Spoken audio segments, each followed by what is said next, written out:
Dios ug makagagahom nga Amahan, salamat sa mga grasya nga among nadawat, labi na sa gasa sa kinabuhi. Among gipangayo kanimo nga unta kami malamdagan sa pagkat-on ug pagsabot sa mga leksyon nga gikan sa among mga magtutudlo nga pinasubay sa bag-o nga pamaagi sa pagkat-on. Hinaot unta nga kami hatagan sa gasa sa pagsabot ug mahayagan ang among hunahuna ug among gilauman, ikaw magahatag kanamo sa proteksyon. Sa mga magtutudlo, magapadayon ang ilang kinasing-kasing nga pag-alagad. Una kami sa kalipay, aron mulambo ang tinuod na gugma ug kaluoy sa matag adlaw. Ining tanan among gilauman, sa ngalan ni Jesus, Amen.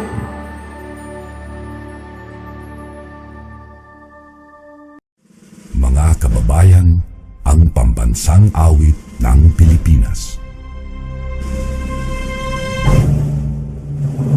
Bayang magiliw, pero sa silanganan, alak ng puso, sa liblib mo'y buhay. Lupang inilang, tuyan ka ng magiti, sa manlulupi, di ka masisiling, sa lagat at puno sa simula, sa langit mo mga, magilang kang tula at awit sa paglayang minamahal. Ang isa't ng watawat mo'y tagumpay na nagdidinig, ang ituwing nagkaroon niya'y kailan ang may magdidinig. Luwan ang araw ng walang ipagsikap, ay langit sa piling mo. Aming ligaya ng pagkay ng ating kamatay ng dahil sa'yo.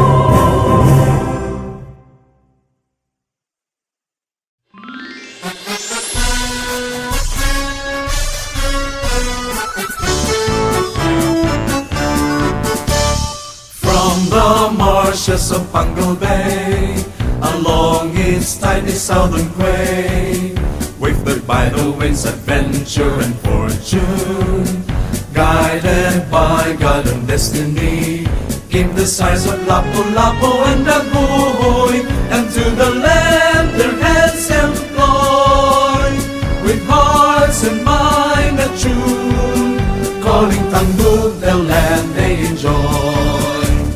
From the marshes of Pungle Bay, along its tiny southern quay, wafted by the winds, adventure and fortune, guided by God and destiny, came the sighs of Lapu-Lapu and Daguhoy, and to the land their hands employed, with hearts and mind attuned, calling Tanggug the land they enjoy.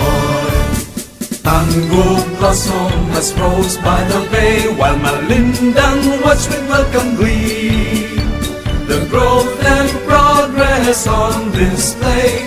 Tanggug a dream, Tanggug a town, Tanggug a city forever renowned, with their loyal sons endeavor it to be, with generation to behold and see, a mystic city by the side of Pungle Bay. From the marshes of Pungle Bay, along its tiny southern quay, wafted by the winds, adventure and fortune, guided by God and destiny, came the sighs of Lapu-Lapu and Daguhoy, and to the land their hands employed, with hearts and mind attuned, calling Tanggug the land they enjoy, calling Tanggug the land they enjoy.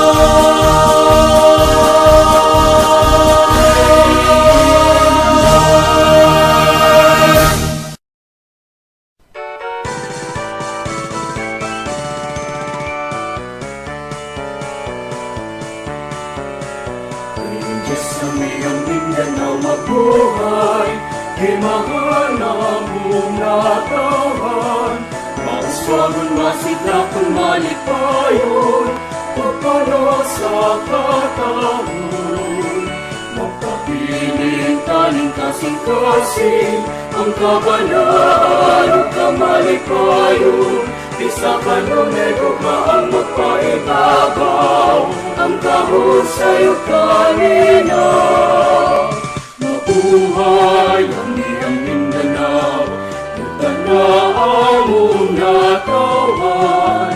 Bisag usab pa man kalimar, kami na minahalan. Sa buhat ang katuyuan, simbolo sa kagawasan.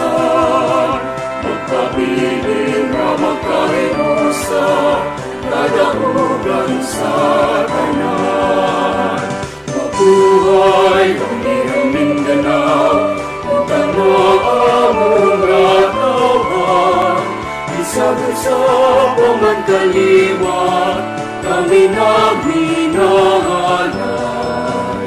Sa buhat ang katuyuan, simbolo sa kagawasan. Magpabiling na magkahinusa, kadaugan sa tanan. Magpabiling na magkahinusa, kadaugan sa tanan.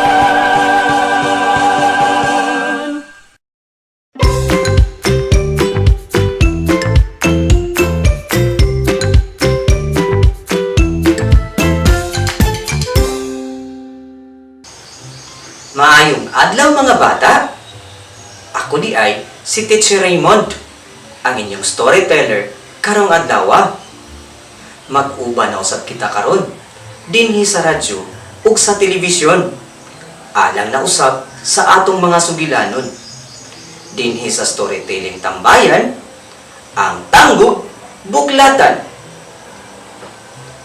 Sa nakalabay nga sugilanon, inyong nadungog ang storya ni Saysay nga tungod sa COVID-19, nagpundo lang siya ug ang iyang pamilya sa ilang panimalay.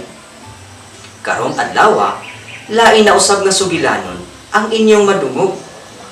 Bahin kini sa pakigigalaay o ang pulong nga amigo o amiga. Ug ako mismo ang nagsulat ani nga storya nga naguluhang ang best friend kong si Nico, nga gidibuho usab ni Kenuela T. Ocampos, kindergarten teacher sa San Vicente Elementary School. Andam na ba kamo sa pagpaminaw mga bata? Ako nang sundan ang best friend kung si Nico. Bulan kadto sa Marso, sa lugar sa Barangay Maluro nga sakop sa atong syudad, Tanggog. Nga diin nagpuyo didto ang duha ka bata nga nagngalang si Lito ug si Nico. Lito, dula ta og dagpanay. Agda ni Nico ngadto kang Lito. Dili ko ganahan anang dulaa. Tubag usab ni Lito ngadto kang Nico. Ngano kang dili ganahan si Lito makigdula nako no? Pero sa laing bata, ganahan lagi siya. Dili man unta ko pala away. Sakti lang, mangita lang kog laing dula, ang ganahan siya. Sulti ni Nico sa iyang kaugalingon. Usa ka adlaw, yehe! Kusog na sad ang hangin. Akong adtuon si Lito, akong agdahon, ug dula og tabanog. Lito, magdula ta og tabanog. Apan, gitubag siya ni Lito nga may kasuko. Dili lagi ko ganahan makigdula nimo. Dili ko ganahan makig-amigo nimo, Nico. Nganong dili magkaganahan nako, Lito? Ug mitubag si Lito ngadto kang Nico. Dili nindot ang imong sinina, Nico. Dili pud nindot ang inyong balay. Dili pa jud mo sapian Sama namo. Milakaw si Nico nga nagmasulubon tungod sa iyang nadungog nga tubag gikan ni Lito. Sagdi na lang, dili makik-amigo si Lito na ako. Magkulat na lang ko sa higayon, amiguhon ko niya. Sulti ni Nico sa iyang kaugalingon. Usa ka hapon, nagdula si Lito og tabanog. Kadako sa akong tabanog, porma pa jud nga alibangbang. Lupad tabanog, lupad! Yehey! Yehey! Dito sa unahan, gatanaw lang si Nico nga gadula si Lito sa iyang tabanog. Apan, sa kalit, mihaguros ang kusog nga hangin. Sa kakusog sa hangin, giwisi-wisi ang tabanog ni Lito. Hinungdan nga nawad-an kini ug balansi. Mipaubos ug mitugpa kini sa sanga sa taas nga kahoy. Hala, hala, nasangit ang akong tabanog sa sanga sa kahoy. Unsaon man ako ni? Ako na lang sa kaon ning kahoy. Ug gisaka ni Lito ang dako nga kahoy. Apan, sa dihang tuan na siya sa ibabaw sa kahoy, sa kalit, mihaguros ug balik ang kusog nga hangin. Miuyog ang mga sanga ni ini.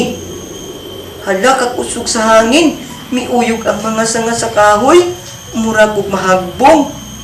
Mikurog ang iyang mga tuhod sa kahadlok. Hinungdan nga natapigas na jud ang iyang mga lapalapa sa sanga sa kahoy. Sa iyang kahadlok, misyagit si Lito. Tabang, tabang! Sa iyang pagsyagit, nadungog ug nakita kini ni Nico ang iyang pagkaipit sa duha ka sanga sa kahoy. Ug sa walay langan, mitindog si Nico ug midalagan, nagpalayo siya ni Lito. O mga bata, ngano kahang midalagan si Nico? Palayo hinuon kang Lito. Unsa kaha ang iyang buhaton?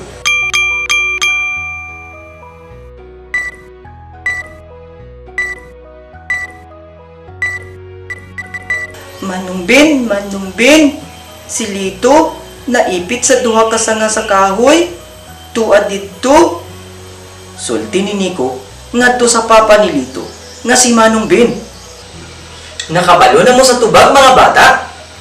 Mipalayo di ay si Nico tungod kay iyang gisultian ang papa ni Lito nga si Manumbin. Wala nagdugay, miabot si Manumbin. Gikuha niya si Lito gikan sa pagkaipit sa duha ka sanga sa kahoy. Papa, salamat. Ug pasaylo ako nga mingsaka ko sa kahoy aron sa pagkuha sa akong tabanog. Dili na nako usbon ang akong sayop, Papa. Saad ni Lito ngadto sa iyang papa nga si Manumbin. Okay lang anak, pero dili ako ang angay nimong pasalamatan, kundili ang batang si Nico. Nasurpresa si Lito sa gisulti sa iyang papa, bahin sa gibuhat ni Nico. Salamat Nico, nga imo kong gitabangan. Bisan pa man, ug wala ko nakig-amigo nimo. Pero gikan karon, ikaw na nga akong best friend Nico. Salamat pud Lito, nga amigo na jud ta. Ug ikaw pud ang akong best friend Lito. Sugod karon.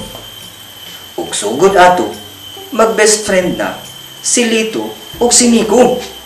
Ug tungod sa nahitabo, dili na mamili si Lito ug bata nga iyang amiguhon. Ug mao kadto ang katapusan sa atong storya. Karon, anhi na kita sa mga pangutana base sa nabati o nadungog ninyo nga storya. Tubagan ninyo ang akong mga pangutana mga bata. Kinsa ang duha ka mga bata nga gihisgutan sa istorya? Akong balikon. Kinsa ang duha ka mga bata nga gihisgutan sa istorya?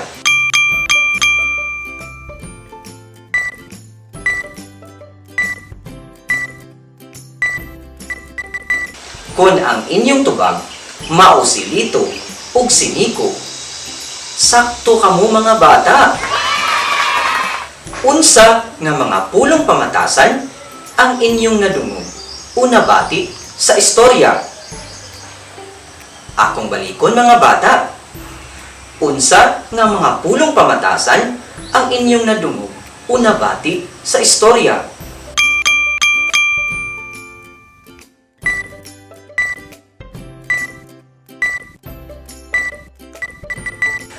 Kung ang inyong tubag mao ang pulong pasaylua ug salamat, sakto kamo mga bata. Sa sinugdanan sa istorya, nganong dili makig-amigo si Lito ngadto kang Nico. Unsa ang iyang mga rason? Akong balikon mga bata.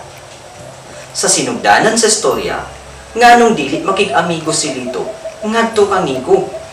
Unsa ang iyang mga rason?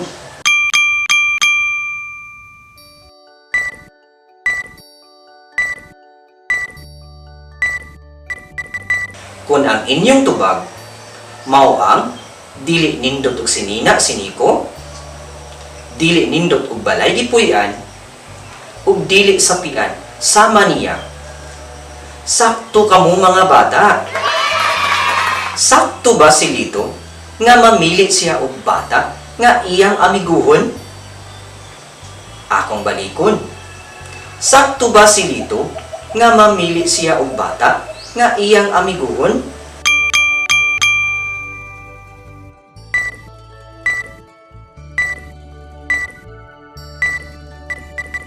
Kung ang inyong tubag dili sakto. Very good kamo mga bata. Sa storya, nagbag-o ba si Lito sa iyang batasan nga mamili og amigo? Akong balikon. Sa katapusan sa storya, nagbag-o ba si Lito sa iyang batasan nga mamili og amigo?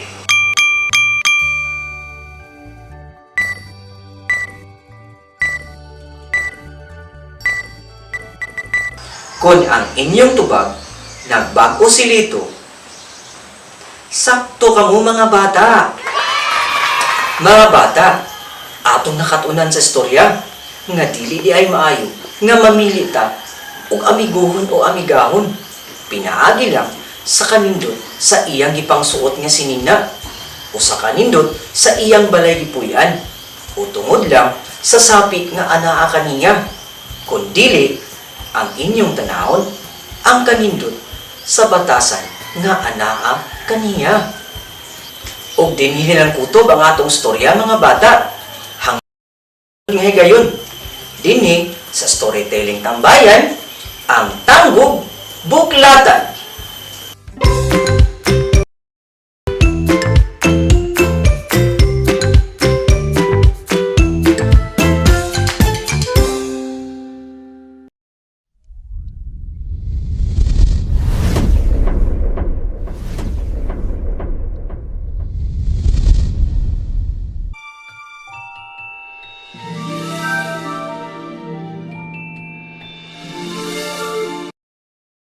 Maayong adlaw mga bata. Ako si Teacher Popoy. Tala, magkatuna kita sa pagbasa sa English. Karong adlaw, atong sugdan ang atong bag-ong pagtun-an sa pagbasa. Kini mao ang pagbasa sa mga English words nga adunay short a sound. Andama ug paklia ang inyong self-learning materials sa English Reading, Lesson 7, page 31. Diha, inyong makita ang mga pulong nga adunay short a. Karon mga bata, makita usab ninyo ang mga letrang A ug B. Kung atong isumpay ang mga tingog niini, makaporma kita og rhymes nga up. Karon mga bata, tudlua ang unang letra nga inyong makita sa wala nga bahin. Diha inyong makita ang letrang C nga adunay tingog nga k. Kung atong isumpay sa rhymes nga up, mahimo kini nga k, up, cap. Akong balikon mga bata. Up, kap. Karon mga bata, magdungan kita sa pagbasa. Up, kap. Balikon ta sa makausa, mga bata. Up, kap. Karon mga bata, kamo na pod ang magbasa. Balikan ninyo sa makausa, mga bata. Kung ang inyong gisulti, mao ang up, kap, sakto mga bata. Karon mga bata, tudlua ang ikaduhang letra nga makita sa wala nga bahin. Diha inyong makita ang letrang L nga adunay tingog nga L. Kung ato kining isumpay sa rhymes nga up, mahimo kini nga L up, lap. Akong balikon mga bata. L up, lap. Karon mga bata, magdungan kita sa pagbasa. L up, lap. Balikon ta sa makausa mga bata. L up, lap. Karon mga bata, kamo na pod ang magbasa. Balikan ninyo sa makausa, mga bata. Kung ang inyong gisulti, mao ang L up, lap, sakto mga bata. Karon mga bata, tudlua ang ikatulong letra nga makita sa wala nga bahin. Diha inyong makita ang letrang R nga adunay tingog nga R. Kung ato kining isumpay sa rhymes nga up, mahimo kini nga R up, rap. Akong balikon mga bata. R up, rap. Karon mga bata, magdungan kita sa pagbasa. R up, rap. Balikon ta sa makausa mga bata. R up, rap. Karon mga bata, kamo na pod ang magbasa. Balikan ninyo pagbasa mga bata. Kung ang inyong gisulti, mao ang R up, rap, sakto mga bata. Karon mga bata, tudlua ang ikaupat nga letra nga makita sa wala nga bahin. Diha inyong makita ang letrang G nga adunay tingog nga G. Kung ato kining isumpay sa rhymes nga up, mahimo kini nga G up, gap. Akong balikon mga bata. G up, gap. Karon mga bata, magdungan kita sa pagbasa. G up, gap. Balikon ta mga bata. G up, gap. Karon mga bata, kamo na pod ang magbasa. Balika pa sa makausa mga bata. Kung ang inyong gisulti, mao ang G up, gap, sakto mga bata. Karon mga bata, tudlua ang ikalima nga letra nga makita sa wala nga bahin. Diha inyong makita ang letrang T nga adunay tingog nga T. Kung ato kining isumpay sa rhymes nga up, mahimo kini nga T, up, tap. Akong balikon mga bata. T, up, tap. Karon mga bata, magdungan kita sa pagbasa. T, up, tap. Balikon ta sa makausa mga bata. T, up, tap. Karon mga bata, kamo na pod ang magbasa. Balikan ninyo sa makausa mga bata. Kung ang inyong gisulti, mauang up, tap, sakto mga bata. Karon mga bata, tudlua ang ikaunom nga letra nga makita sa wala nga bahin. Diha inyong makita ang letrang M nga adunay tingog nga M. Kung ato kining isumpay sa rhymes nga up, mahimo kini nga up, map. Akong balikon mga bata. Up, map. Karon mga bata, magdungan kita sa pagbasa. Up, map. Balikon ta sa makausa mga bata. Up, map. Karon mga bata, kamo na pod ang magbasa. Balikan ninyo sa makausa mga bata. Kung ang inyong gisulti, mauang, up, map, sakto mga bata. Karon mga bata, tudlua ang ikapito nga letra nga makita sa wala nga bahin. Diha, inyong makita ang letrang N nga adunay tingog nga N. Kung ato kining isumpay sa rhymes nga up, mahimo kini nga up, nap. Akong balikon mga bata.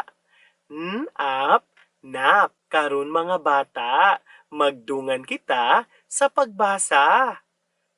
Up, nap. Balikon ta sa makausa mga bata. Up, nap.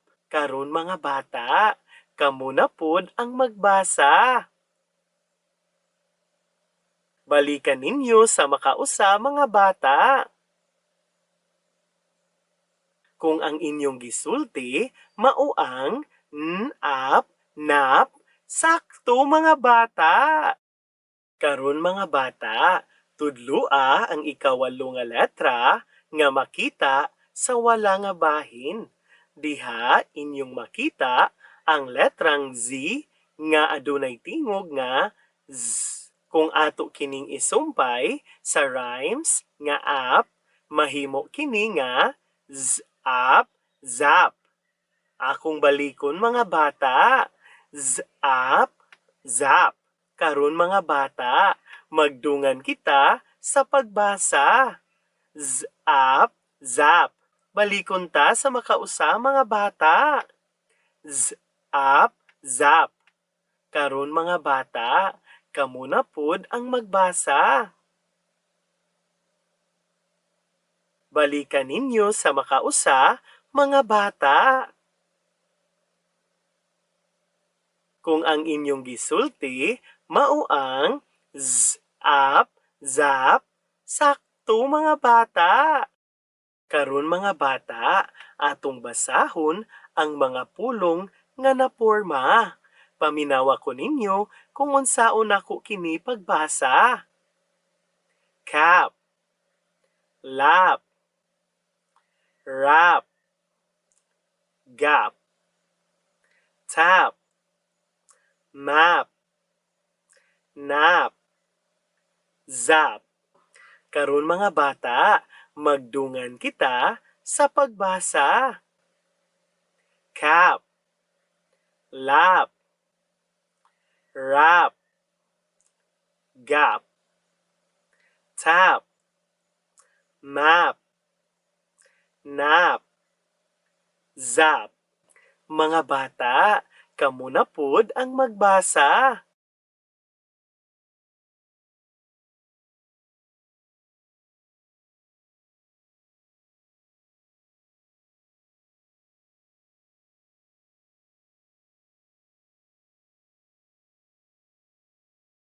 Maayo mga bata! Karon mga bata, paklia ang inyong self-learning materials, page 32.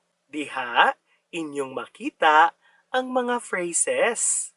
Karon mga bata, tudlua ang unang linya ug paminawa ko kung unsaon nako kini pagbasa. A map. Akong balikon mga bata. a map. Karon mga bata, magdungan kita sa pagbasa. A map. Atong balikon mga bata. A map. Karon mga bata, kamo na pod ang magbasa.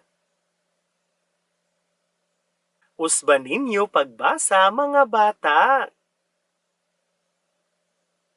Kung ang inyong gisulti, mao ang a map, maayo mga bata. Karon mga bata, tudlua ang ikaduhang linya ug paminawa ko kung unsaon nako kini pagbasa. On a lap. Akong balikon mga bata. On a lap. Karon mga bata, magdungan kita sa pagbasa. On a lap. Atong usbon mga bata. On a lap. Karon mga bata, kamo na pod ang magbasa. Usban ninyo pagbasa mga bata. Kung ang inyong gisulti, mao ang on a lap, sakto mga bata. Karon mga bata, tudlua ang ikatulong linya ug paminawa ko kung unsaon nako kini pagbasa. Cap on my lap. Akong balikon mga bata. Cap on my lap. Karon mga bata, magdungan kita sa pagbasa. Cap on my lap. Atong usbon mga bata. Cap on my lap. Karon mga bata, kamo na pod ang magbasa. Usban ninyo pagbasa mga bata. Kung ang inyong gisulti, mao ang cap on my lap, maayo mga bata. Karon mga bata, tudlua ang ikaupat nga linya ug paminawa ko kung unsaon nako kini pagbasa. A nap on a lap. Akong balikon mga bata. A nap on a lap. Karon mga bata, magdungan kita sa pagbasa. A nap on a lap. Atong usbon mga bata. A nap on a lap. Karon mga bata, kamo na pod ang magbasa. Usban ninyo pagbasa mga bata. Kung ang inyong gisulti, mao ang a nap on a lap, maayo mga bata. Karon mga bata, tudlua ang ikalima nga linya ug paminawa ko kung unsaon nako kini pagbasa. A cap and a sap. Akong balikon mga bata. A cap and a sap.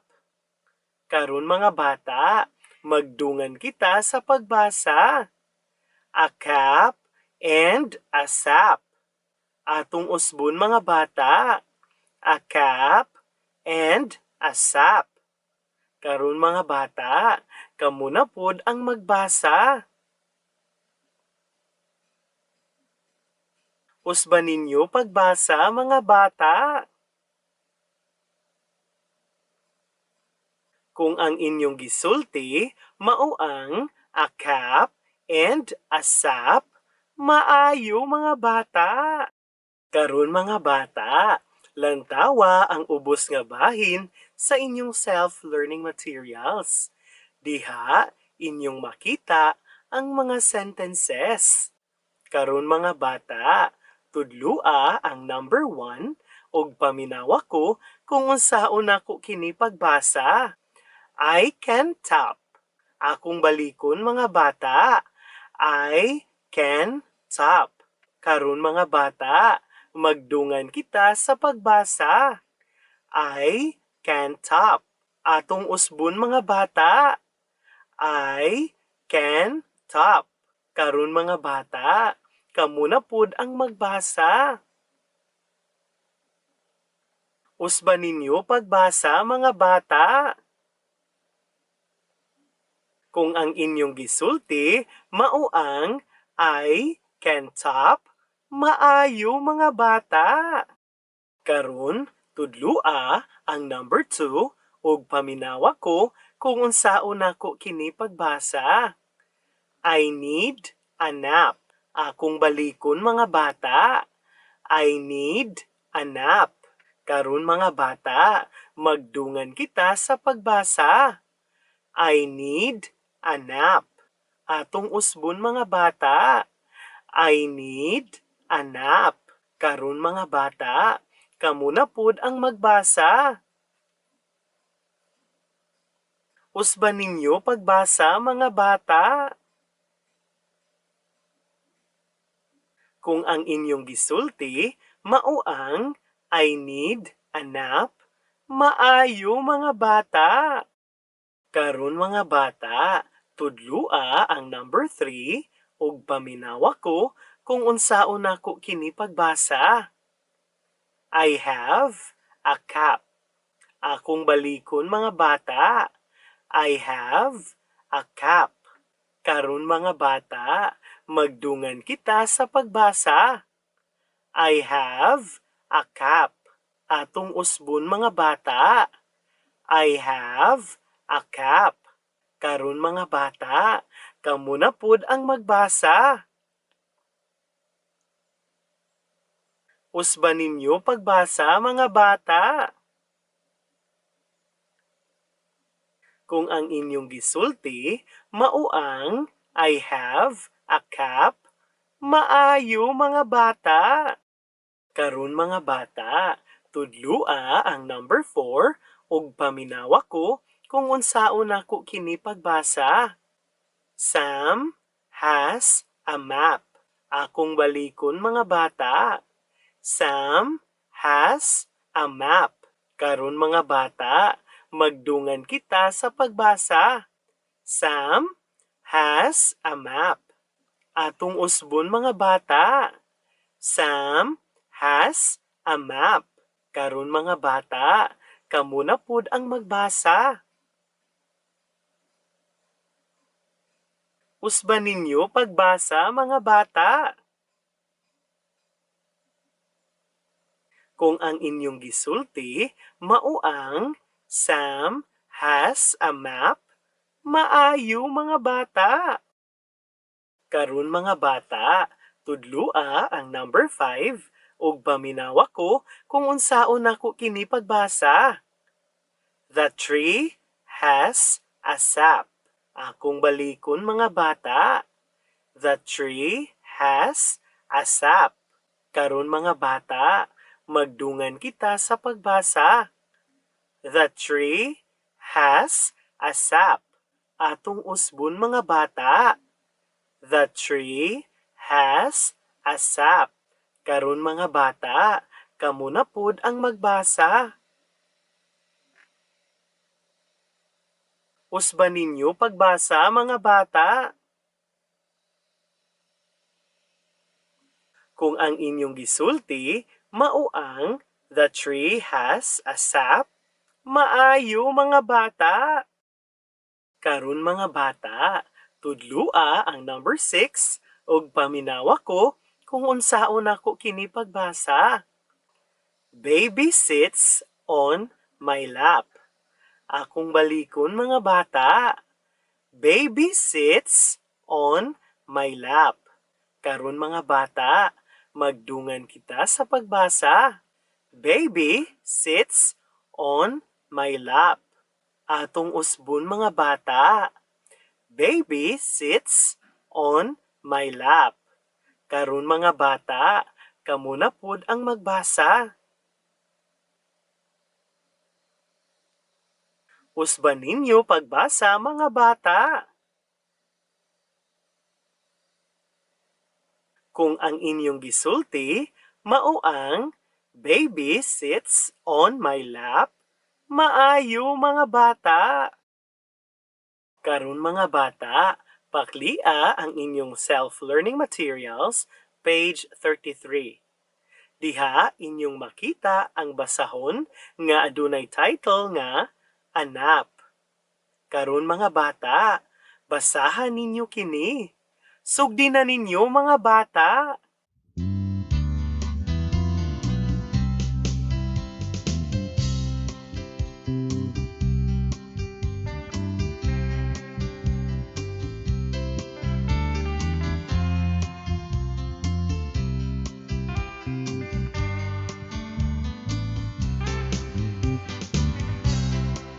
Karon mga bata, paminawa ko kung unsaon ako kini pagbasa. A nap. We need a nap. The baby took a nap. I need a nap. You need a nap. We nap on Mama's lap. Mama, wrap and wrap until we all have nap. Kung gibasa ninyo ang basahon sama sa akong pagbasa, maayo mga bata.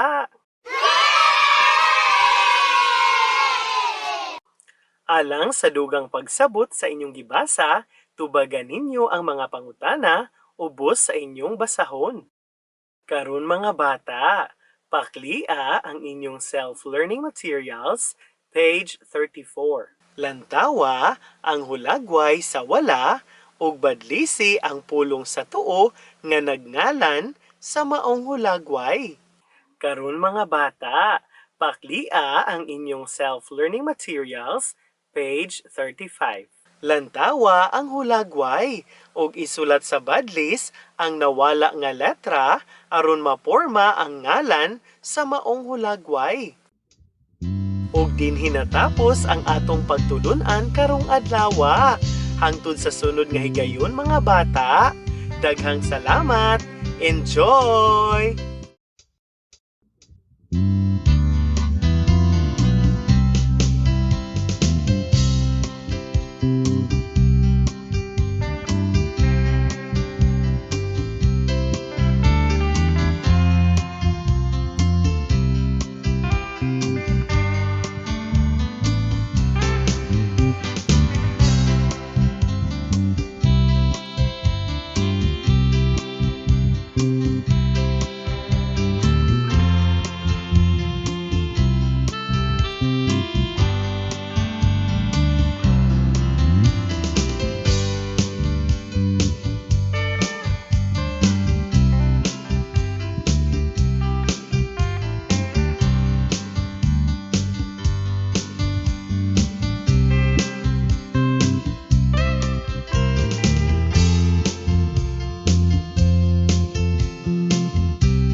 Ug karon, ang atong mga kabataan sa grade 1, grade 2 ug grade 3 pabilin nga maminaw para sa inyong mga pagtulunan karong adlaw.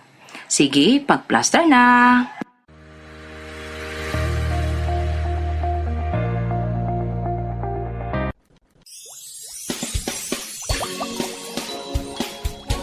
Para sa mga bata sa grade 3, health. Maila ang sukaranan ng mga katungod sa consumer o basic consumer rights. Mga bata, karong adlaw atong katunan ang pag-ila sa sukaranan sa mga katungod sa consumer o basic consumer rights. Ang inyo usab buluhaton inighuman ni ining atong leksyon usa ka written activity. Mga bata, paklia ang inyong self-learning materials sa Grade 3 Filipino, pages 10, 11, 12, 13, and 14.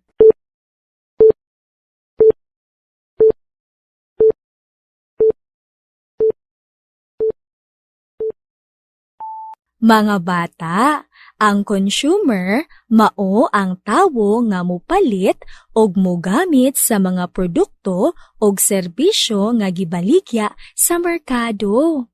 Ang salapi mao kini ang gamiton sa mga mamalitay sa pagbayad sa mga produkto og serbisyo. Ang mga consumer o mamalitay adunay katungod nga kinahanglan nila mahibaluan aron sila maprotektahan ug mao kini ang ilang mga katungod.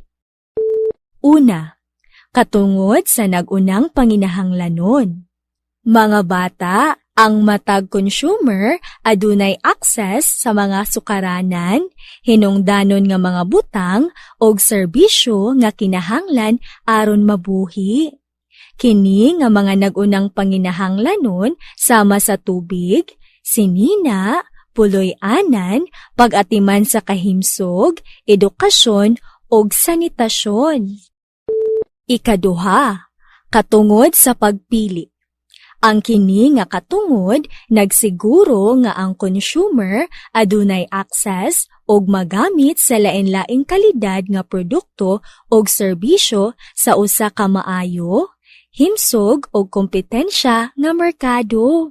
Ang pamaagi sa gobyerno aron kini mapalambo nga katungod maglakip sa mga limitasyon o regulasyon kontra sa dili patas nga pamaagi sa pagpresyo.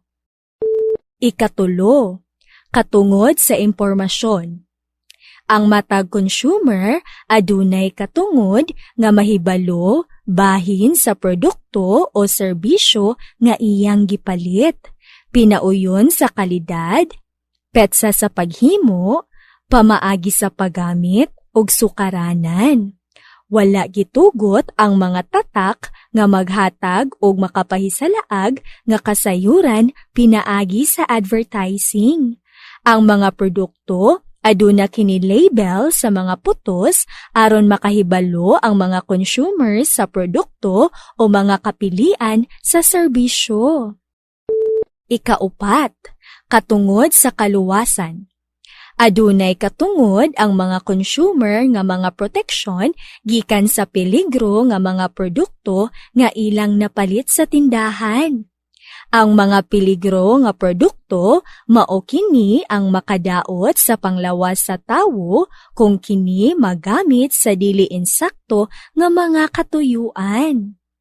Ang mga produkto nga hinimo kinahanglan nga adunay pagtugot sa Consumer Product Safety Act. Ikalima, katungod sa pag-uli o redress. Ang usa ka consumer adunay katungod nga ipahayag ang iyang mga reklamo. Angayan nga magbayad sila sa sayop nga representasyon.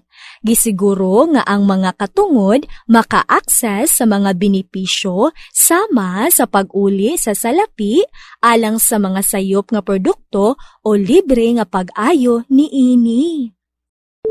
Ikaunom, katungod sa usa ka himsog nga palibot. Ang mga consumer adunay katungod nga mabuhi nga himsog, walay polusyon sa palibot nga makapaayo sa kalidad sa ilang kinabuhi. Mao kadto ang mga katungod sa consumer. Akong balikon mga bata. Una, katungod sa nagunang panginahanglanon. Ikaduha, katungod sa pagpili. Ikatulo, katungod sa impormasyon. Ikaupat, katungod sa kaluwasan. Ikalima, katungod sa pag-uli. Ug ikaunom, katungod sa usa ka himsog nga palibot. Pananglitan mga bata, paminawan ninyo ang sitwasyon. Miadto si Papa sa butika aron mopalit og tambal. Sa wala pa siya mopalit, nangutana siya sa pharmacist mahitungod sa mga detalye sa tambal. Mga bata, ang gibuhat ni Papa nga pagpangutana sa pharmacist sa wala pa siya mopalit sa tambal mahitungod sa mga detalye, nagpasabot kini nga gusto niyang mahibaluan ang produkto o serbisyo nga iyang gipalit, pinauyon sa kalidad, petsa sa paghimo, o pamaagi sa paggamit niini. Kini nagpakita sa katungod sa impormasyon. Karon mga bata, paminawan na pod ninyo ang sitwasyon. Nakita ni Roy ang duha ka produkto nga toothpaste. Ang toothpaste A mas dako og barato ug hapit na kini ma-expire. Ang toothpaste B medyo gamay ug adunay parehas nga presyo sa toothpaste A. Gitandi niya ang presyo o kalidad sa produkto. Gipalit ni Roy ang toothpaste B. Mga bata, ang gibuhat ni Roy nga pagtandi sa duha ka produkto sa wala pa siya mopalit, nagpakita kini sa iyang katungod sa pagpili. Iyang gipili ang toothpaste A tungod kay nakahibalo siya nga kini di kalidad nga produkto ug makahatag sa iyang kaugalingon og satisfaction sa maong produkto ug serbisyo. Si Roy nagpakita sa katungod sa pagpili. Mga bata, paminawan na pod ninyo ang sitwasyon. Niadto ang akong mama sa merkado aron mopalit og pagkaon. Adunay nagsuroy-suroy nga mga mamaligyaay og laing produkto sama sa habol, sapatos, mga balde ug uban pa. Gikumbinsi ang akong mama nga mopalit sa ilang produkto tungod kay kini barato. Wala mopalit si mama tungod kay kulang ang iyang kwarta. Gipalit niya pag-una ang isda ug bugas. Mga bata, ang gibuhat sa mama nga wala mopalit sa maong baligya tungod kay gahuna-huna siya sa katungod sa nagunang panginahanglanon. Karon mga bata, paminawan na pod ninyo ang sitwasyon. Nagpalit og liquid nga panglimpyo para sa comfort room ang akong papa. Sa wala pa kini niya gigamit, gibasa niya daan ang label sa sudlanan. Unsa man nga katungod ang gipakita ni papa. Mga bata, ang gibuhat ni Papa nga pagbasa sa label sa sudlanan nagpakita og katungod sa kaluwasan isip usa ka consumer. Mga bata, paminawan na pod ninyo ang sitwasyon. Nagpalit og bag sa mall si Marie. Iya kini nga gisusi pag-abot sa balay. Nakita niya nga guba ang zipper sa maong bag. Iyang gihipos ang resibo ug iya kini nga giuli sa tindahan aron mailisan. Unsa man nga katungod ang gipakita ni Marie. Mga bata, ang gibuhat ni Marie nga paghipos sa resibo kauban sa bag nga adunay daot nga zipper aron mailisan sa tindahan, nagpakita kini sa iyang katungod sa pag-uli. Karon mga bata, para sa dugang kasayuran, basaha ang inyong self-learning materials, page 15.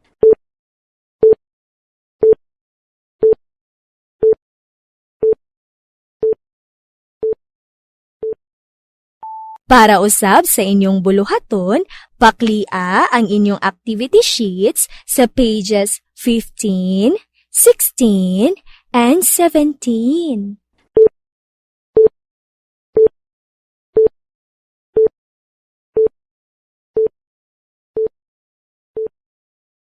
Basaha ang mga sitwasyon.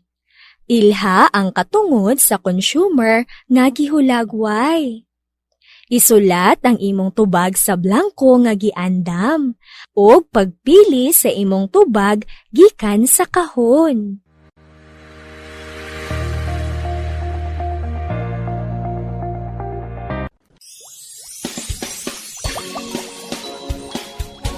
Para sa mga bata sa Grade 3 MTB, maila ang parte samantalaan o newspaper. Mga bata, karong adlaw atong katunan ang pag-ila sa mga parte samantalaan o newspaper. Paklia ang inyong self-learning materials sa Grade 3 MTB, pages 1, 2, 3, and 4.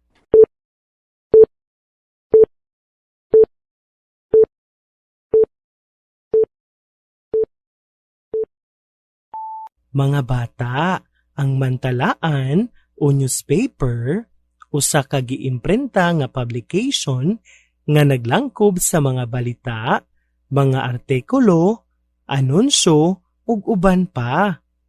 Ang newspaper adunay lain-laing parte sama sa news page, editorial page, entertainment page, sports page, classified ads, ug business section.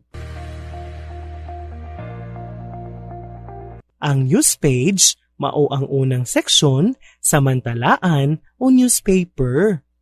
Ang bahin diin nahimutang ang importanteng mga balita sa maong adlaw.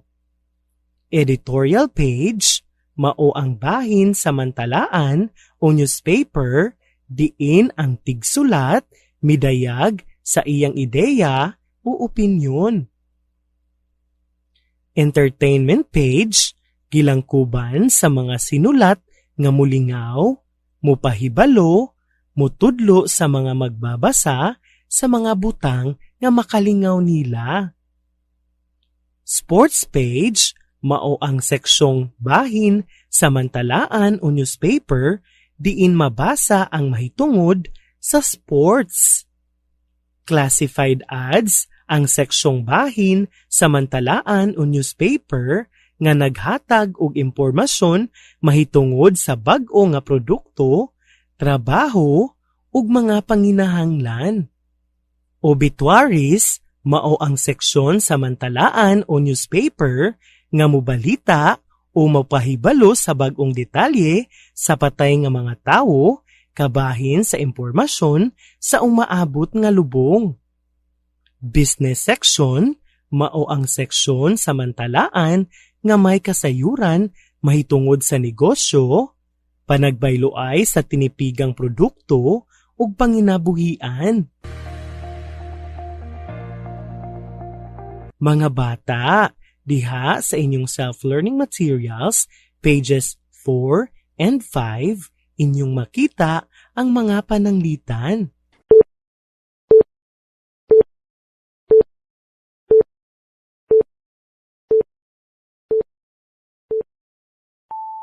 Paminawan ninyo ang sitwasyon mga bata. Nangita og trabaho si Andy. Busa, mipalit siya og mantalaan o newspaper ug iya kining gibasa. Iyang nabasa sa classified ads ang mga impormasyon mahitungod sa trabaho. Mga bata, ang maong sitwasyon nagpahibalo kanato nga ang classified ads mao ang seksyong bahin sa mantalaan o newspaper nga naghatag og impormasyon mahitungod sa mga trabaho, bag-o nga produkto ug mga panginahanglan. Para sa dugang impormasyon, paklia ang inyong self-learning materials, page 5. ug buhata ang inyong buluhaton sa pages 6 and 7.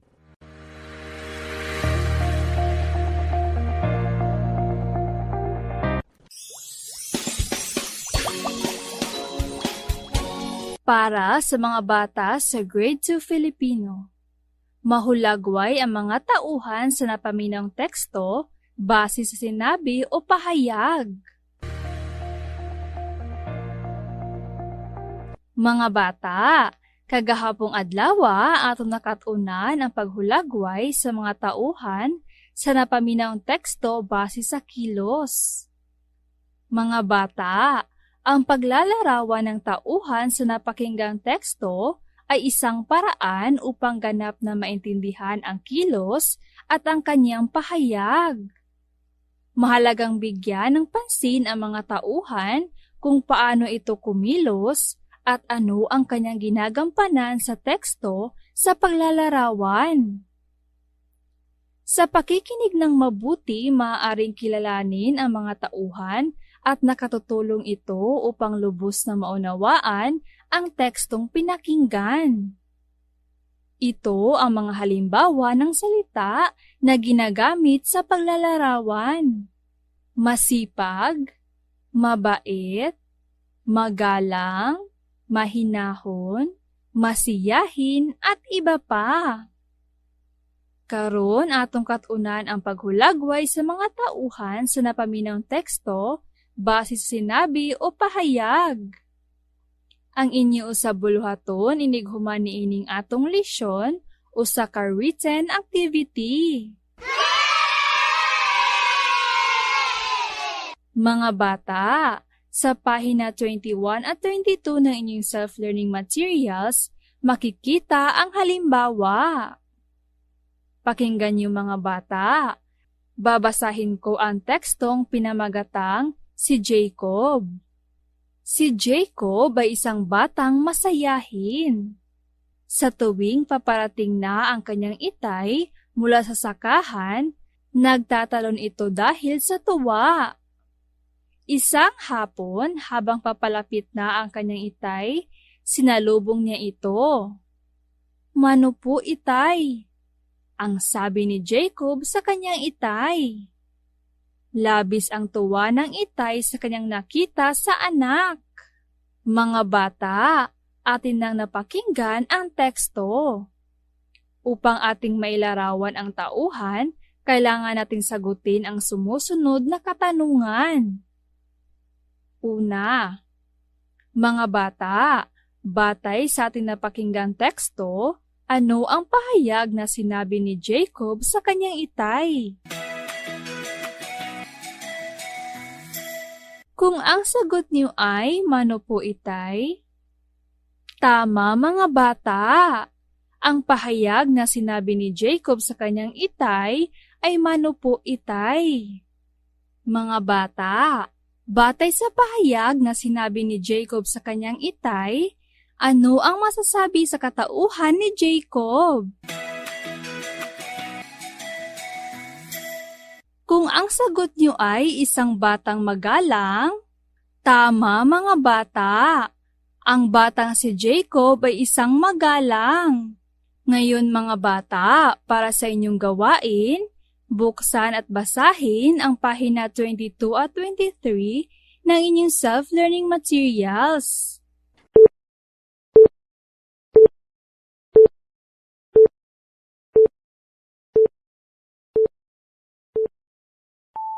Basahin ang isang teksto at sagutin ang mga tanong.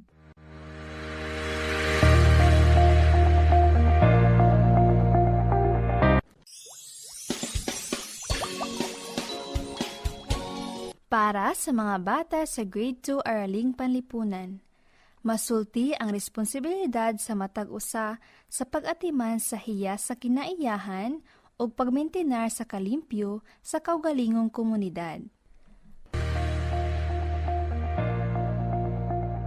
Mga bata, atong tun-an karon ang pagsulti sa responsibilidad sa matag-usa sa pag-atiman sa hiya sa kinaiyahan o pagmintinar sa kalimpyo sa atong kaugalingong komunidad. Paklia ang inyong self-learning materials sa Episode 11, Grade 2 Araling Panlipunan, pages 17, 18, and 19. Akong Balikon. Episode 11, Grade 2 Araling Panlipunan, pages 17, 18, and 19.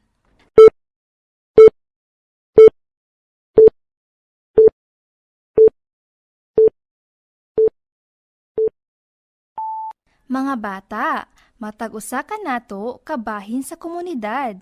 Busa angay kitang magpakabana sa atong mga obligasyon sa atong palibot aron magpabilin ang kahinlo ug kahapsay niini.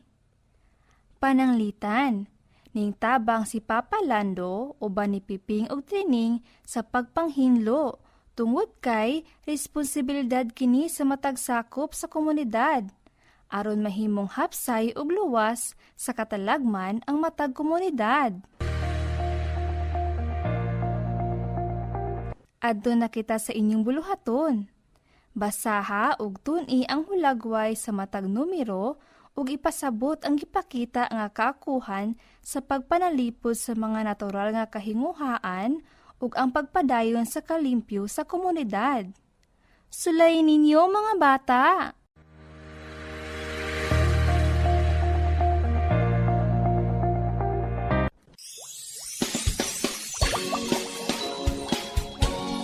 Para sa mga bata sa Grade 1 Mathematics, mapakita ang pagkuha sa usa hangtod duha ka digit nga numero nga adunay minuend hangtod 99 nga adunay regrouping.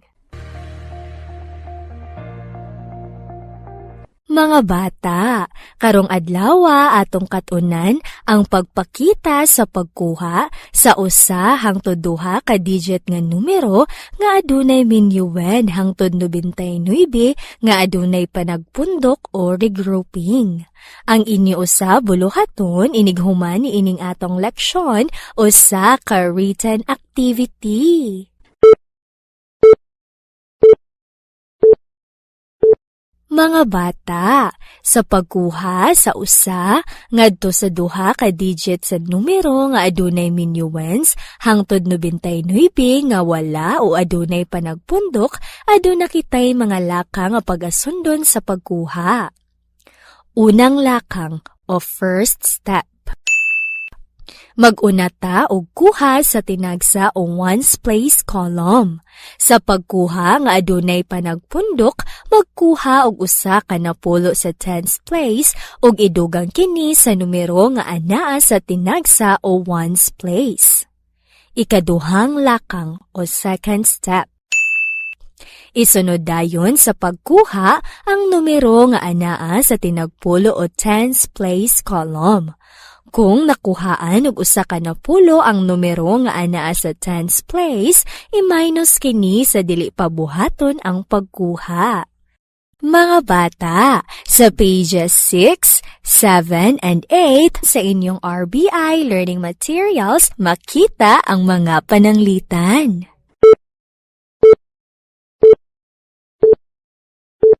Una, pila ang mabilin sa 46 kung kuhaan og 28? Mga bata, dinha inyong makita nga akong gigamit ang hugpong sa strawberry. Sa atong minuend nga 46, aduna kitay upat ka pundok sa tinagpulo o 40 ug unom ka tinagsa o unom. Sa pagkuha sa numero, mag-una kita sa tinagsa nga column, mao kana ang atoang una nga lakang. Sa atong minuend nga 46, ang numero nga anaa sa ones place mao ang unom. Sa atong subtrahend nga 28, ang numero nga anaa sa ones place mao ang 8. Diha inyong makita nga dili igo ang unom katinagsa kun kini kuhaan og 8 tungod kay gamay ang unom nga mao ang minuend og dako ang 8 nga maoy atong subtrahend o kuhaon. Ang atong buhaton, magkuha kita og usa ka pundok sa 10 ug ato kining idugang sa atong tinagsa. Lantawan ninyo ang hulagway mga bata. Sa atong 4 katag na pulo, ato kining kuhaan og usa ka pundok sa 10 ug ato kining idugang sa atong 6 katinagsa. Makita ninyo sa atong hulagway nga aduna nay usa ka hugpong sa tinagpulo ug 6 katinagsa o napulog 6 ang anaa sa ato ang tinagsa. Ang 4 ka pundok mahimo na lang kining 3 ka pundok sa tinagpulo o 30. Karon, pwede na natong kuhaan ang napulog 6 og 8. Dinha inyong makita nga akong gibutangan og X ang 8 ka strawberry. Karon atong iphon kung pila na lang ang nabilin. 1, 2, 3, 4, 5, 6, 7, 8. Ang napulog 6 kuhaan og 8 adunay nabilin nga 8.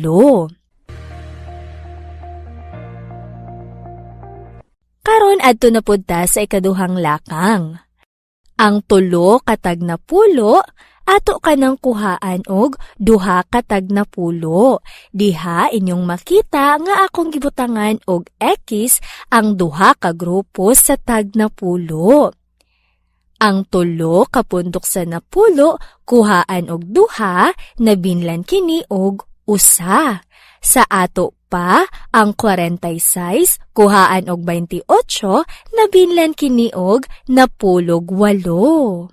Diha inyong makita nga adunay 1 ka grupo sa tag 10 ang nabilin og 8 katinagsa ang nabilin o napulog 8. Karon adto ta sa ikaduhang pananglitan.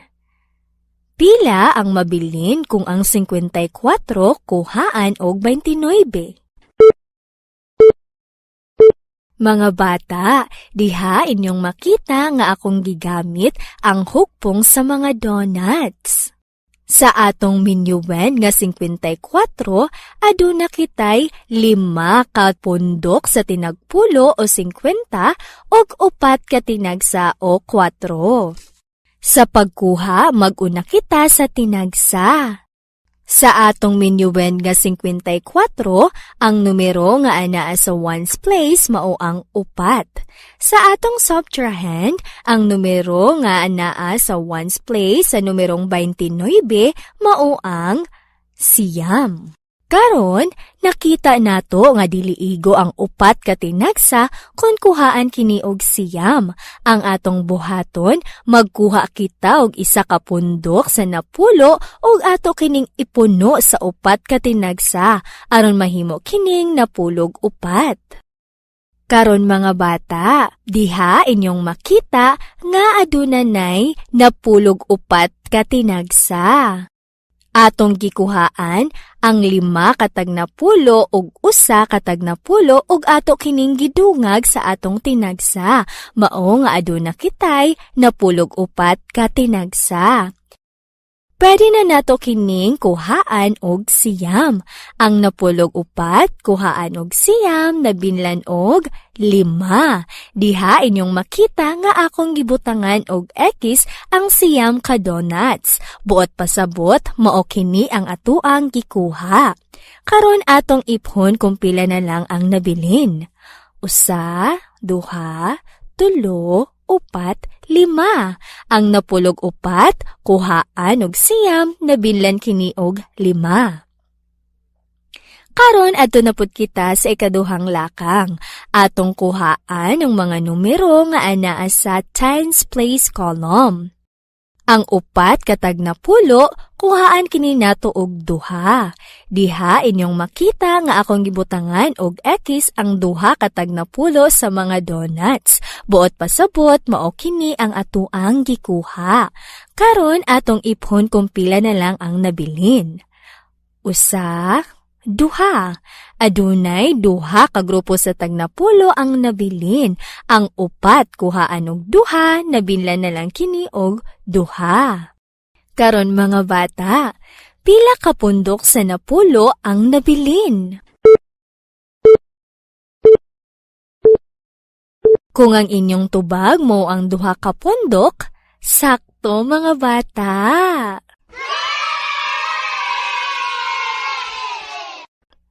Karon, pila ka tinagsa ang nabilin? Kung ang inyong tubag mo ang 5 ka tinagsa, maayo mga bata. Pila naman ang nabilin tanan kung ang 54 kuhaan og 29?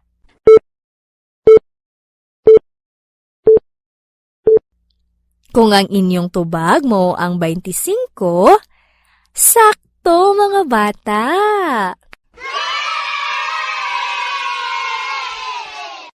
Ang 54 kuhaan og 29, mabilan kini og 25.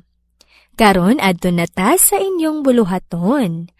Paklia ang pages 8, 9, and 10 sa inyong RBI Learning Materials.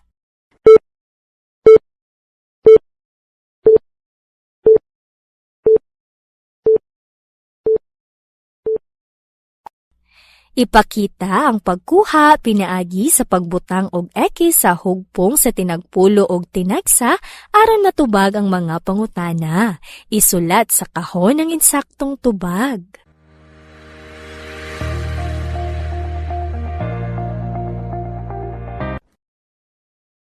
Mao kadto ang pagtulunan sa atong mga kabataang grade 1, grade 2 o grade 3. Daghan kaayong salamat sa padayon nga pagpaminaw alang sa pagkat-on karong adlaw. Daghan usab nga salamat sa atong mga ginikanan nga pabilin nga nagabay sa atong mga kabataan.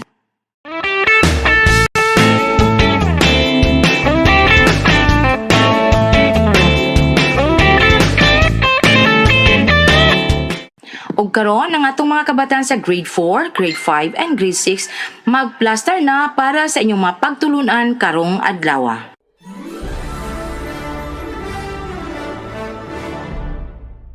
Para sa mga bata sa grade 4 Filipino, nagagamit ang uri ng pang-abay sa paglalarawan ng kilos, mga bata.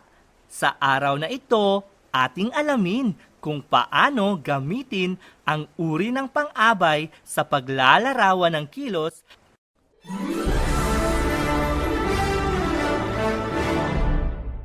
Ryan! Nasaan na bang mga batang to? Halika kayo dito! Chloe! Ryan! Ma, sandali lang po! Opo ma, nandyan na, nagbibihis lang po. Nagbibihis pa po ako, ma. Sandali lang at bibilisan ko ang pagbibihis. Tapos na akong magbihis. Ma, tapos na po kaming magbihis. Ano po bang iuutos mo, Mama? Mga anak, may inilista ako dito ng mga bibilhin nyo sa palengke. Lahat ng mga bibilhin nyo ay dadalhin natin sa ating family outing bukas. Wow! Kuya! Family Mag-outing na tayo! Oo nga, Chloe! Excited na ako! Yes! Kuya, excited na ako! Ako din!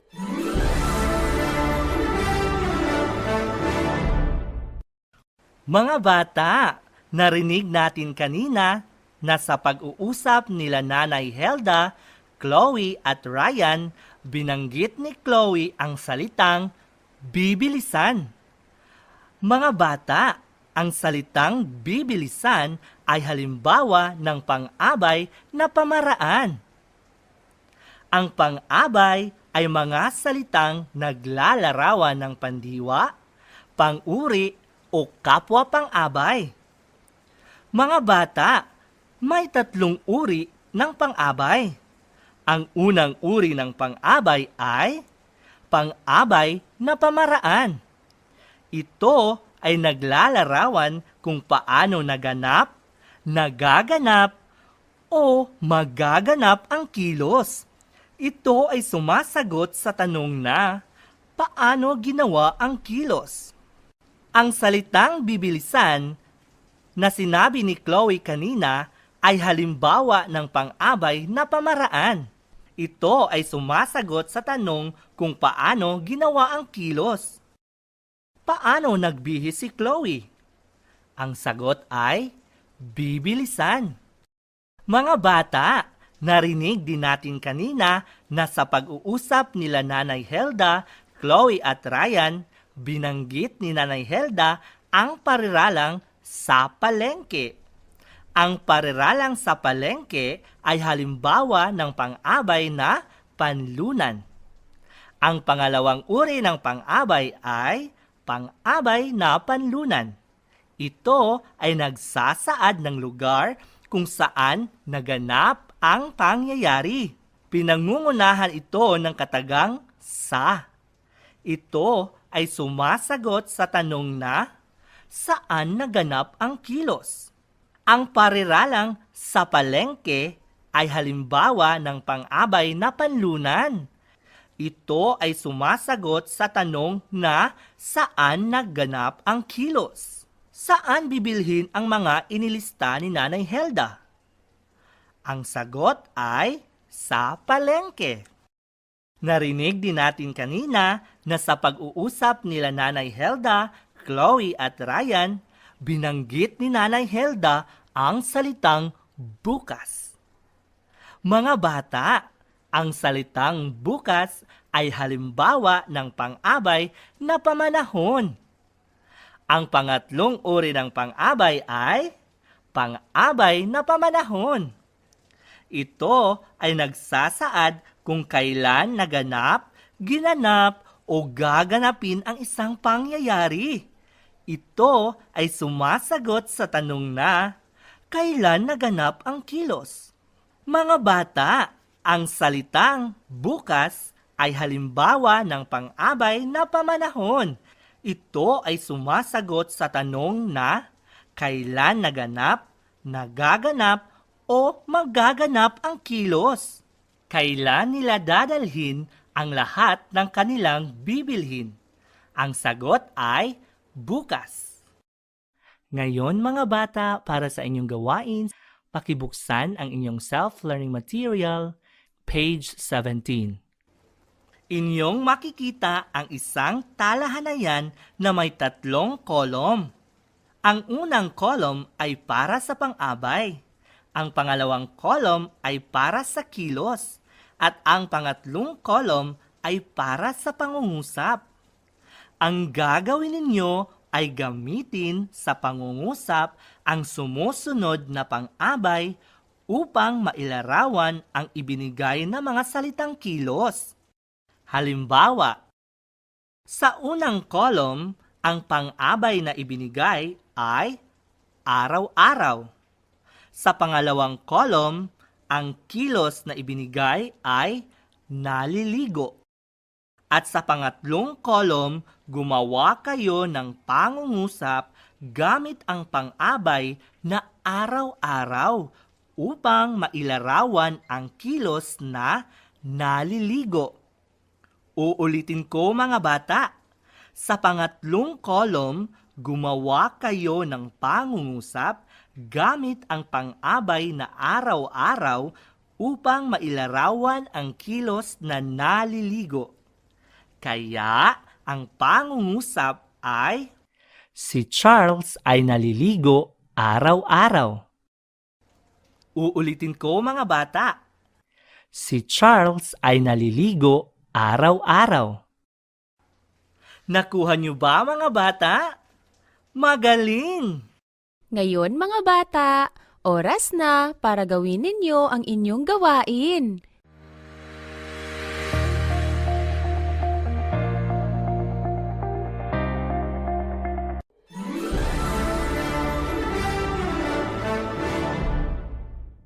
Para sa mga bata sa Grade 4 ESP. nakatutulong sa pagpapanatili ng kalinisan at kaayusan ng kapaligiran saan man. Mga bata, balikan natin ang segment kung saan ipinaliwanag ni Nanay Rosing kung paano ba ang paghihiwalay ng mga nabubulok at hindi nabubulok na basura.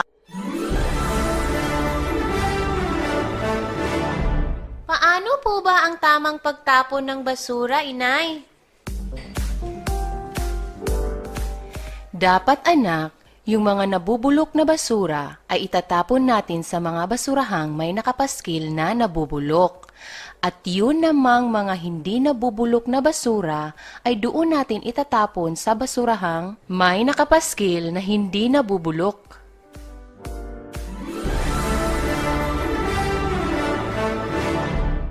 Mga bata, ating narinig mula kay Aling Rosing na ang pagtapon ng basurang nabubulok at di nabubulok sa tamang lalagyan ay isang paraan kung paano tayo makakatulong sa pagpapanatili ng kalinisan at kaayusan ng ating kapaligiran.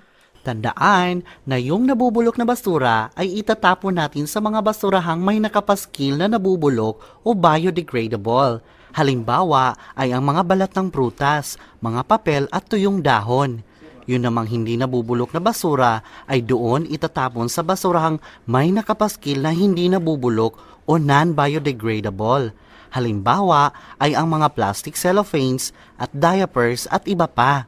At ang mga basurang may pakinabang pa at pwedeng i-recycle ay ilalagay sa mga basurahang may nakapaskil na nagagamit pa o recyclable materials. Halimbawa, mga gulong, plastic bottles at iba pa. Para sa karagdagang kaalaman o impormasyon, basahin ang inyong self-learning materials. Episode 2, Activity 1, Sheet Number 1, ESP Grade 4, Day 3.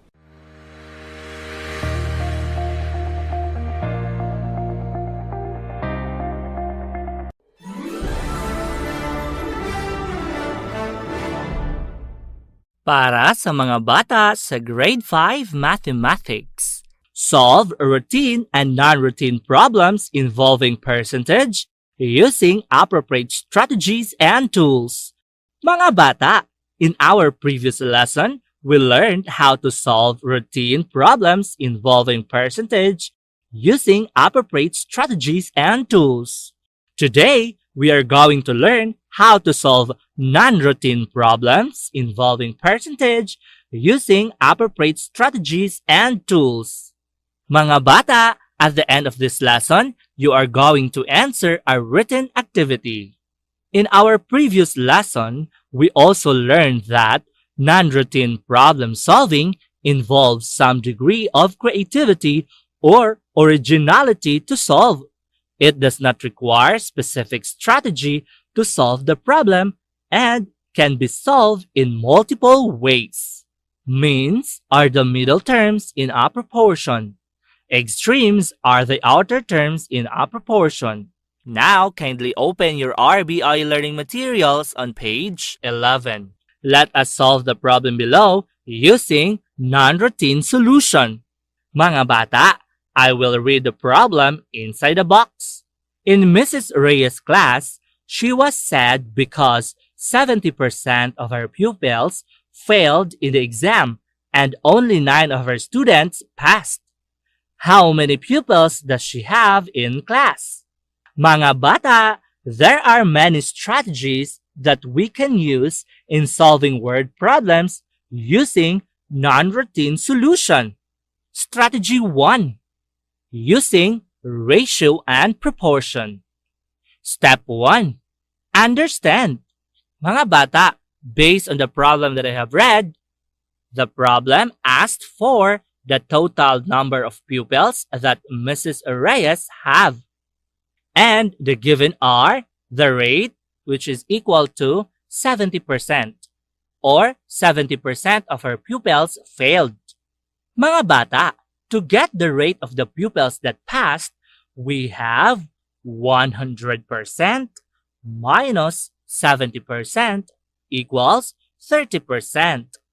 And so the rate becomes 30%, or 30% of her pupils passed. the percentage, which is equal to 9, or 9 of our pupils passed, and the missing term is the base. Step 2. Plan. In this step, we will use a ratio and proportion. Mga bata, the ratio and proportion that we can make out from the problem is rate of the pupils that pass is to total rate of pupils equals number of pupils that pass is to total number of pupils. If we are going to translate the statement into an equation, it becomes 30, which is the rate of the pupils that pass, is to 100, which is the total rate of pupils, equals 9, which is the number of pupils that passed, is to n, which is the total number of pupils. Step 3. Solve. Let us solve the problem for us to get the value of n. 30 is to 100 equals 9 is to n. Mga bata, we will multiply the means or the middle terms, and we will multiply the extremes or the outer terms. 100 times 9 equals 900. 30 times n equals 30n. The equation becomes 30n equals 900. Now, we will divide both sides by 30.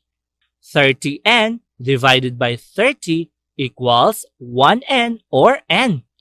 900 divided by 30 equals 30. The equation becomes n equals 30. Therefore, the total number of Mrs. Reyes pupils is 30. Step 4.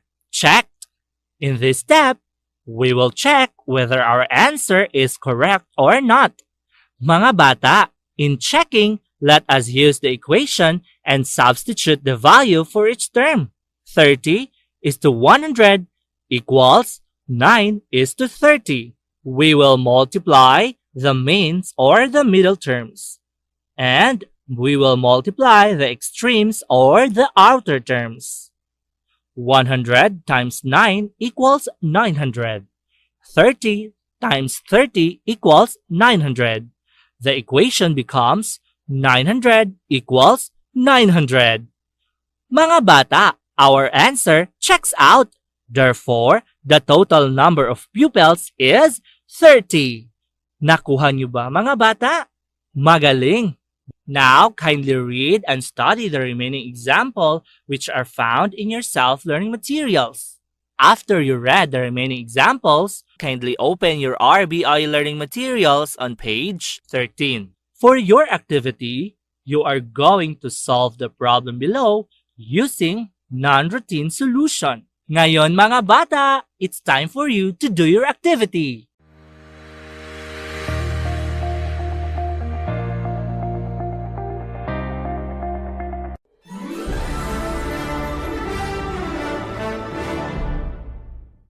Para sa mga bata sa Grade 5 Araling Panlipunan, natatalakay ang impluwensya ng mga Espanyol sa kultura ng Pilipino sa aspektong panahanan. Mga bata, kahapon tinalakay natin ang impluwensya ng mga Espanyol sa kultura ng Pilipino sa aspektong panlipunan.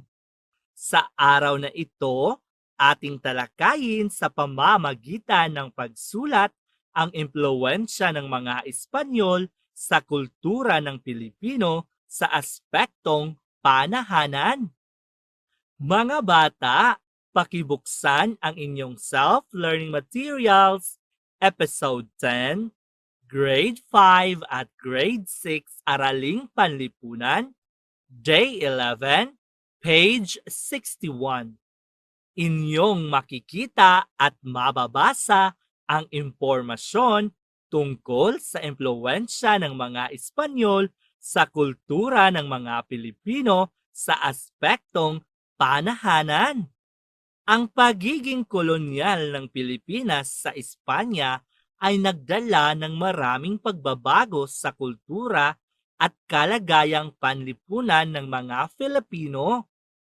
Maraming aspeto ng pamumuhay ng mga Filipino ang nagbago dahil sa impluwensya ng Kristyanismo sa mga pagbabagong naganap sa kulturang Filipino.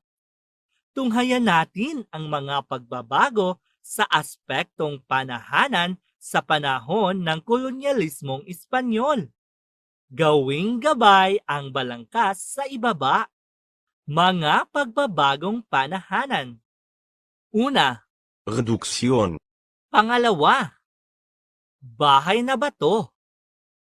Pangatlo, sistemang plaza. Halimbawa, balikan natin ang segment tungkol sa usapan ni na Annie, Steffi at ng kanilang papa.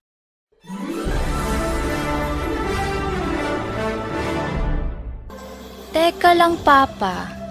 Di ba ang Santo Niño na isinasayaw nila ay parehas ng ibinigay ng Espanyol sa babae kanina sa palabas? Oo, mga anak. Ibig sabihin, Papa, ang pagsayaw ng Santo Niño sa araw ng pista nito ay impluwensya ng mga Espanyol sa mga Pilipino. Tama kayo, mga anak.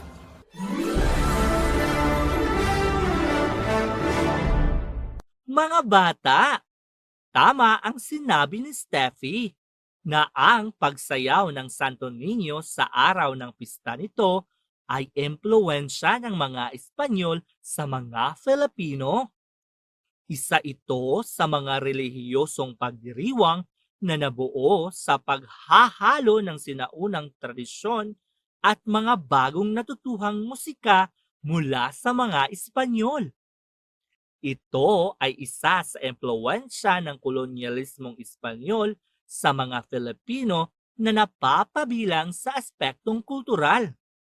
Ngayong araw, mga bata, talakayin naman natin ang impluwensya ng mga Espanyol sa aspektong panahanan. Mga bata, pakibuksan ang inyong self-learning materials, page 62. Inyong makikita ang isang talahanayan.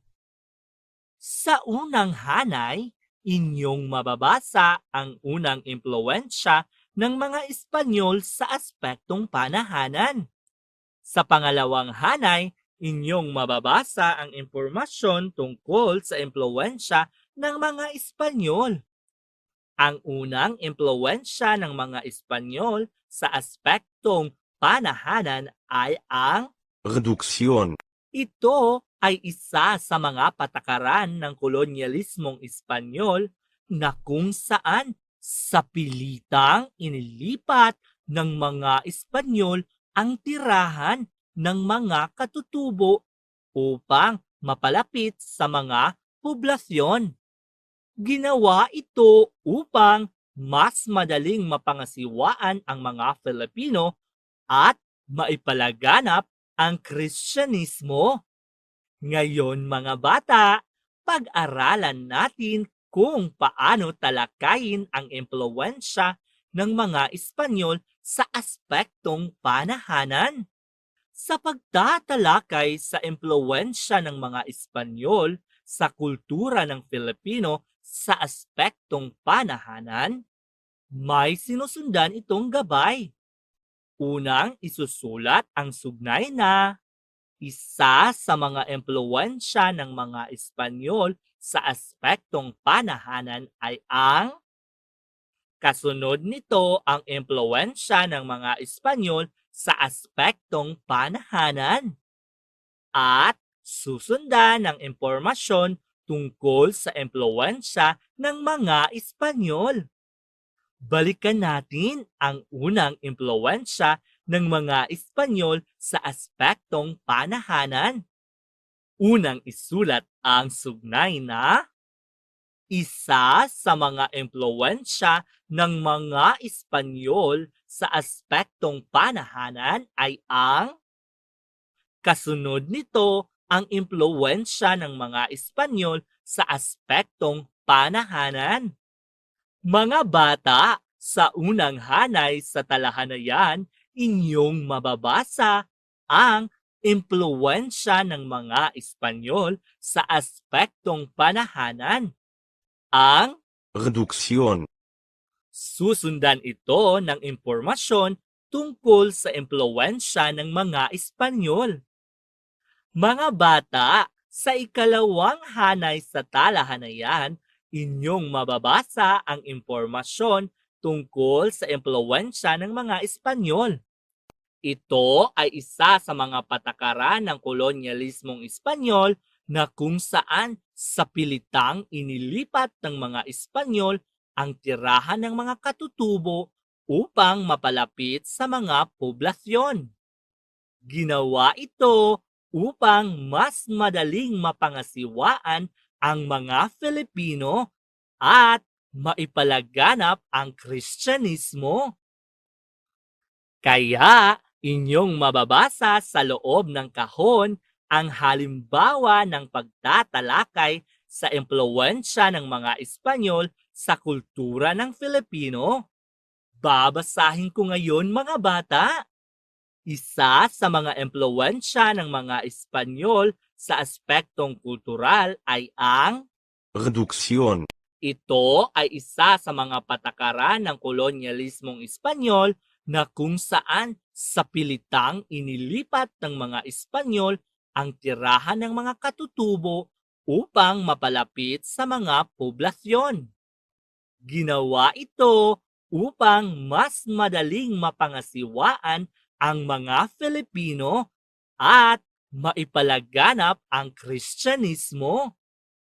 Nakuha niyo ba, mga bata? Magaling! Ngayon, basahin ang iba pang halimbawa na inyong makikita sa inyong RBI Learning Materials. Ngayon, para sa inyong gawain, pakibuksan ang inyong self-learning materials, pages 65 at 66. Kailangan ninyong talakayin ang impluwensya ng mga Espanyol sa kultura ng mga Filipino. Unang isulat ang sugnay na isa sa mga impluwensya ng mga Espanyol sa aspektong panahanan ay ang kasunod nito ang impluwensya ng mga Espanyol sa aspektong panahanan. Susundan ng impormasyon tungkol sa impluwensya ng mga Espanyol. Isulat ang inyong sagot sa loob ng kahon.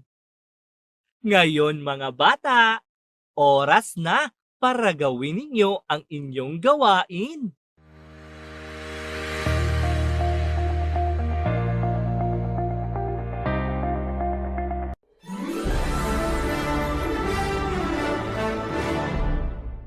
Para sa mga bata sa Grade 6 Filipino, nakabubuo ng mga bagong salita gamit ang panlapi at salitang ugat. Mga bata, ngayong araw, pag-aralan natin kung paano bumuo ng mga bagong salita gamit ang panlapi at salitang ugat. Pakinggan natin ang segment sa sinabi ni Chloe tungkol sa pagbibihis.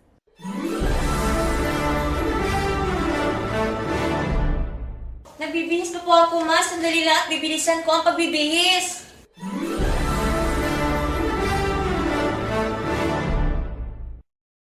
Mga bata, ang salitang bibilisan na sinabi ni Chloe ay halimbawa ng salitang may panlapi. Ang panlapi ay isa o ilang pantig na idinagdag sa unahan, gitna o hulihan ng salitang ugat upang makabuo ng isang panibagong salita. Ang salitang ugat naman, mga bata, ay mga salitang walang dagdag. May tatlong uri ang panlapi. Ang unang uri ng panlapi ay unlapi. Ang unlapi ay matatagpuan sa unahan ng salitang ugat. Halimbawa, mahusay. Sa salitang mahusay, ang salitang ugat ay husay at ang unlaping ginamit ay ma. Iba pang halimbawa ng mga salita na gumagamit ng unlapi ay makatao, tag-ulan. Ang pangalawang uri ng panlapi ay gitlapi. Ang gitlapi ay matatagpuan sa gitna ng salitang ugat. Ang mga karaniwang gitlapi ay in at Halimbawa, sa salitang lumakad, ang salitang ugat ay lakad at ang gitlaping ginamit ay Iba pang halimbawa ng mga salitang gumagamit ng gitlapi ay pumunta, binasa. Ang pangatlong uri ng panlapi ay hulapi. Ang hulapi ay matatagpuan sa hulihan ng salitang ugat. Ang mga karaniwang hulapi ay an, han, in, hin. Halimbawa, sa salitang talaan, ang salitang ugat ay tala at ang hulaping ginamit ay an. Iba pang halimbawa ng mga salitang gumagamit ng hulapi ay aralin, basurahan, habulin. Ngayon, pag-aralan natin ang salitang bibilisan. Ang salitang bibilisan ay binubuo ng salitang ugat na bilis. At ang hulaping ginamit ay an. Ngayon, pag-aralan natin kung paano bumuo ng mga bagong salita gamit ang iba't ibang uri ng panlapi.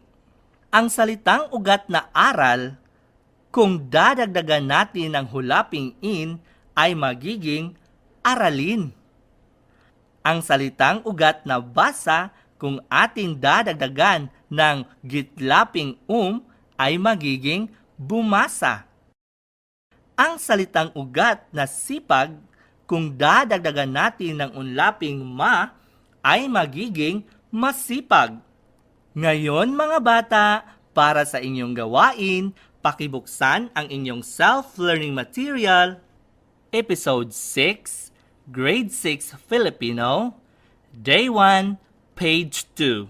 Inyong makikita ang isang talahanayan na may 5 kolom. Ang unang kolom ay para sa salitang ugat. Ang pangalawang kolom ay para sa unlapi.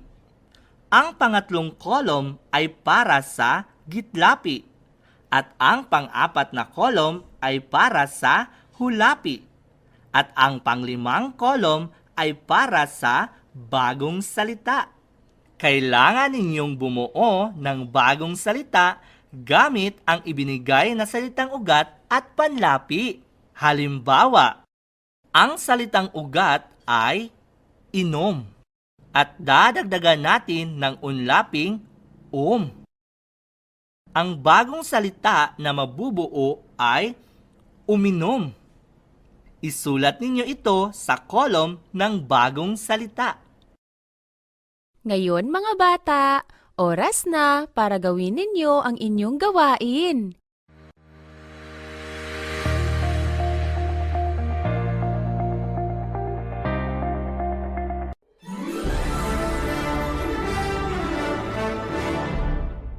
Para sa mga bata sa Grade 6 ESP, na ipapakita ang anumang natapos na gawain na nakasusunod sa pamantayan at kalidad. Mga bata, sa araw na ito, ating alamin kung paano na ipapakita ang anumang natapos na gawain na nakasusunod sa pamantayan at kalidad. Mga bata, ang gawain ninyo pagkatapos ng leksyong ito ay isang performance activity. Ngayon mga bata, pakibuksan ang inyong self-learning material sa page 12. Sa pangalawang kahon, inyong mababasa ang impormasyon tungkol sa gawain, pamantayan, at kalidad. Ang gawain ay isang bagay na dapat na nakaatang sa iyo. Ang pamantayan ay mga sukatang gagamitin sa pagbibigay ng puntos o obserbasyon sa isang bagay. Ito ang magsusukat ng kalidad ng isang gawain o produkto. Ang kalidad ay tumutukoy sa husay ng pagtapos ng isang bagay o gawain. Ito ang magbibigay ng puntos o pagkilala sa natapos na gawain o produkto ayon sa pamantayang ginamit. Iba't ibang uri ng pamantayan depende sa gawaing nakaatang. Maaaring sa produkto, paraan ng paggawa o resulta ng gawain. Una, oras. Tumutukoy sa bilis matapos ang gawain. Pangalawa, kagamitan. Tumutukoy sa wasto at akmang gamit ng mga kagamitan sa paggawa. Pangatlo, materyales. Tumutukoy sa pagpili ng mga akma o mataas na uri ng materyales sa paggawa. Pang-apat, organisado. Tumutukoy sa malinaw na pasimula, wakas, at layunin ng isang gawain. Pang-lima, kalinisan, bago, habang at pagkatapos ng gawain. Pang-anim, kasanayan. Tumutukoy sa kasanayang gawin ang isang gawain ng mabilis, mahusay at matipid. Pang-pito, tibay. Tumutukoy kung wasto ba ang tahi, materyales o panapos na ginamit. Pang-walo, kaibahan. Tumutukoy sa pagiging orihinal ng disenyo o gawa. Pang-siyam, kapakinabangan. Tumutukoy sa silbi ng natapos na gawa. Pang-sampu, disiplina. Tumutukoy sa pagsusuri sa tao sa pagsusunod ng pamantayan at kalidad sa paggawa.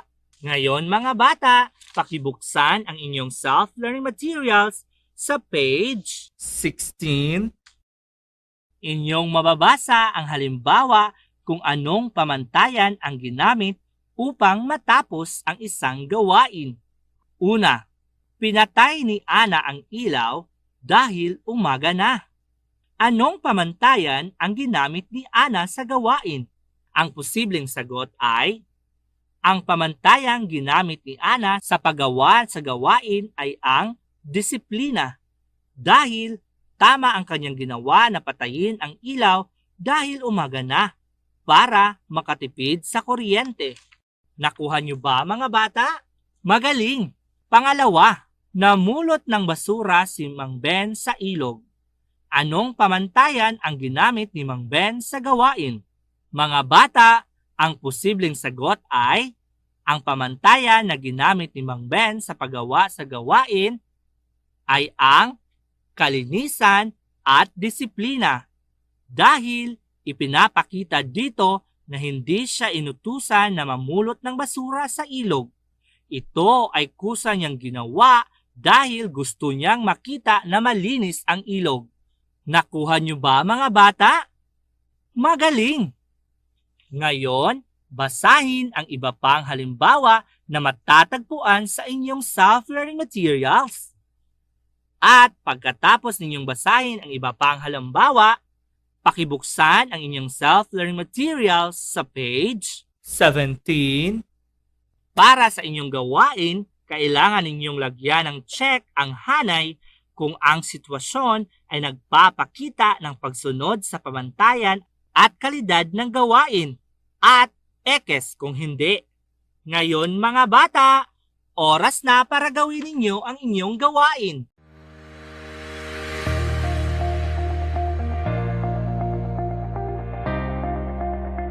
Sa ngalan na lang sa kinatibuk ang puwersa sa Tangub City Division sa pagpanguna sa atong Schools Division Superintendent Dr. Agostines Esepi, ingon man sa pag-abag sa atong Assistant Schools Division Superintendent Dr. Lorena P. Serrano, ingon man sa pag-ayuda ug pagsuporta gayud sa atong lokal nga pangagamhanan, pinaagi sa atong halangdong mayor Dr. Jennifer Witan, kining inyong mga magtutudlo sa kahanginan maingon kaninyo, daghan kayong salamat sa inyong pagpakiguban kanamo sulod sa duha ka takna nga tulumanon.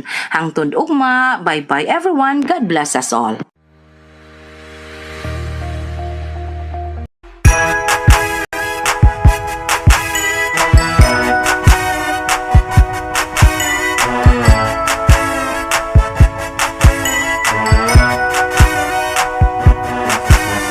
Tayo, tayo na. Buksan ang mga radyo, lina at matuto sa mga aral sa mundo. Tayo, tayo na. Tumutok na sa TV, mag-aral ng maigi to get the lessons easily. It's tangkop, tangkop, tangkop time. We learn all things, it's very fine, masaya. Tutok na. It's tangkop, tangkop, tangkop time. We learn all things, it's very fine, masaya. Tutok na.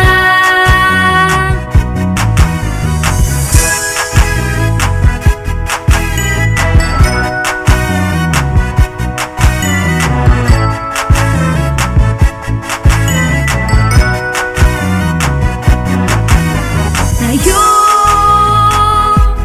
tayo na. Let's come and learn together, supporting one another. We love, we care, we share. It's tangkop, tangkop, tangkop time. We learn all things, it's very fun, masaya. Tutok na. It's tangkop, tangkop, tangkop time. We learn all things, it's very fine, masaya. Tutok na. It's tangkop, tangkop, tangkop time. We learn all things, it's very fine, masaya. Tutok na. It's tangkop, tangkop, tangkop time. We learn all things, it's very fine, masaya. Tutok na.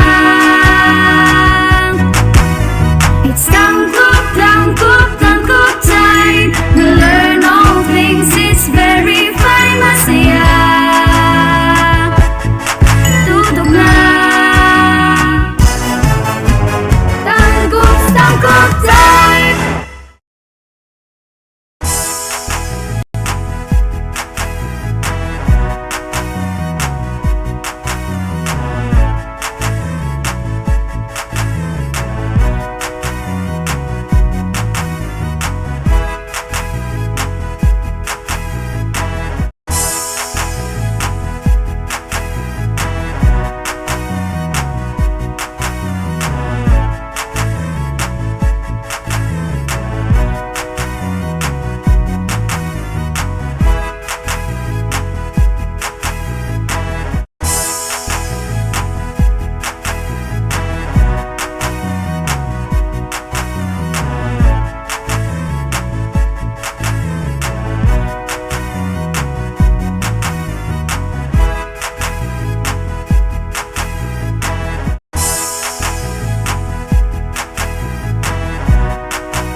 Good morning! Magandang umaga, Tangub City.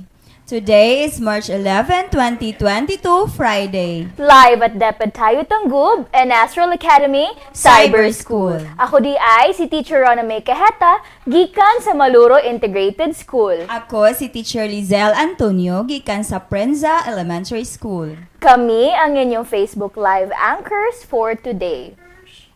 Okay, para sa atong mga competency, no? Karong adlaw, para sa grade 1 mathematics, atong competency visualizes, represents, and subtracts the following numbers: 1 to 2-digit numbers with menuends up to 99 with regrouping. For grade 2 Araling Panlipunan, competency, na ipapaliwanag ang pananagutan ng bawat isa sa pangangalaga sa likas na yaman at pagpapanatili ng kalikasan ng sariling komunidad. For grade 3 MTB, competency identifies the parts of a newspaper. For grade 5 Mathematics competency, solve non-routine problems involving finding the percentage, rate, and base using appropriate strategies and tools. Grade 5 Araling Panlipunan natatalakay sa pamamagitan ng pagsulat ang impluensya ng Espanyol sa kultura ng Pilipino sa aspektong panahanan. For grade 6 Filipino competency, nakabubuo ng bagong salita gamit ang panlapi at salitang ugat. Stay tuned because we will be right back after a short break. This is Astral Academy Cyber School.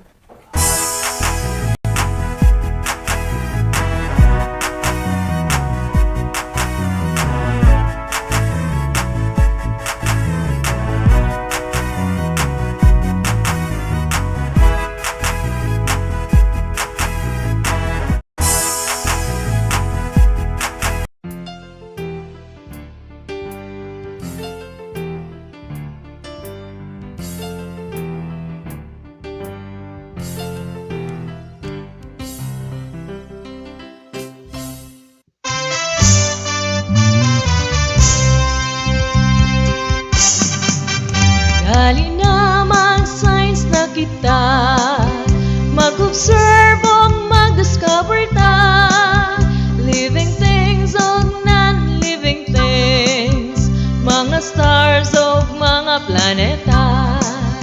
Dali na mag-science na kita, mag-observe o mag-discover ta, living things o non-living things, mga stars o mga planeta, mga stars o mga planeta.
And we are back, still here in Astral Academy Cyber School. For grade 1 mathematics, our competency visualizes, represents, and subtracts the following numbers: 1 to 2-digit numbers with menuends up to 99 with regrouping. Para sa mga bata sa grade 1, atong tunan karon ang pagpakita o pagrepresentar sa pagkuha sa mga numero nga usa ngadto sa duha ka digit nga adunay menuens hangtod 99 nga adunay panagpundok. So Teacher Rona, sa pagkuha sa mga numero nga usa ngadto sa duha ka digit aduna tay pagasundon nga mga lakang. So unsa may unang lakang, Teacher Rona? Okay, so ang first step, mag-una ta og kuha sa tinagsa o ones place column. Sa pagkuha nga adunay pagapundok, magkuha og usa ka napulo sa tens place ug idugang kini sa numero nga anaa sa tinagsa o ones place. Sakto ka, Teacher Rona. Og ang ikaduhang lakang isunod dayon sa pagkuha ang numero nga anaa sa tinagnapulo o tens place column. Kung nakuhaan og usa ka napulo ang numero nga anaa sa tens place, i-minus kini sa dili pa buhaton ang pagkuha. Okay, for example, Teacher Rona, aduna kitay number sentence nga 46 minus 28 equals n. So, sa pagkuha o pag-subtract nato sa mga numero nga naa sa inyong screen, mamahimo kitang mugamit og bisag unsa nga mga butang o mga porma sa pagpakita o pagrepresentar niini. So makita na to diha, Teacher Rona, nga ang atong menuin kay 46. So makita pud nato sa hulagway nga aduna kitay unom ka strawberries sa ones place. Kaya sa 46 nga menuin, ang ones place kay 6 man. Yes. So unsa may numero sa tens place? 4 or 40. 4, that's right. So that is why makita pud nato diha sa tens place nga adunay upat ka pundok sa mga strawberries. So iba, okay. Mao na so nakita din sa previous nga sa previous slide. nga slide. Okay. Okay, that's right. So makita na do diha nga adunay upat ka pundok sa tagnapulo ka mga strawberries. Okay, karon ato nang buhaton ang first step, no? Nga i-minus nato ang mga numero nga anaa sa ones place. So unsa may mga numero nga anaa sa ones place, Teacher Rona? Okay, adunay 6 sa taas sa ato ang minuend, then ang sasubtrahen kay 8. So mamahimo ba natong i-minus ang 6 sa 8? Dili siya nato, kailangan nato i-regroup siya, Ma'am Lizelle. Yes. Kay gamay man ang iyahang naa sa minuend kaysa sa subtrahen. That's right. So mga bata, dili na to pwede i-minus ang 6 sa 8. Tungod kay mas gamay ang 6 kaysa 8. So atong buhaton, muhulam kita og usa ka pundok sa tagnapulo ka strawberries sa tens place. Ug ato kining idungag sa unom ka strawberries nga anaa sa ones place. So ato nang i-transfer, Teacher Rona, makita niyo diha no sa inyong screen nga ang usa kag pundok sa tagnapulo ka strawberry gibalhin dito sa ones place.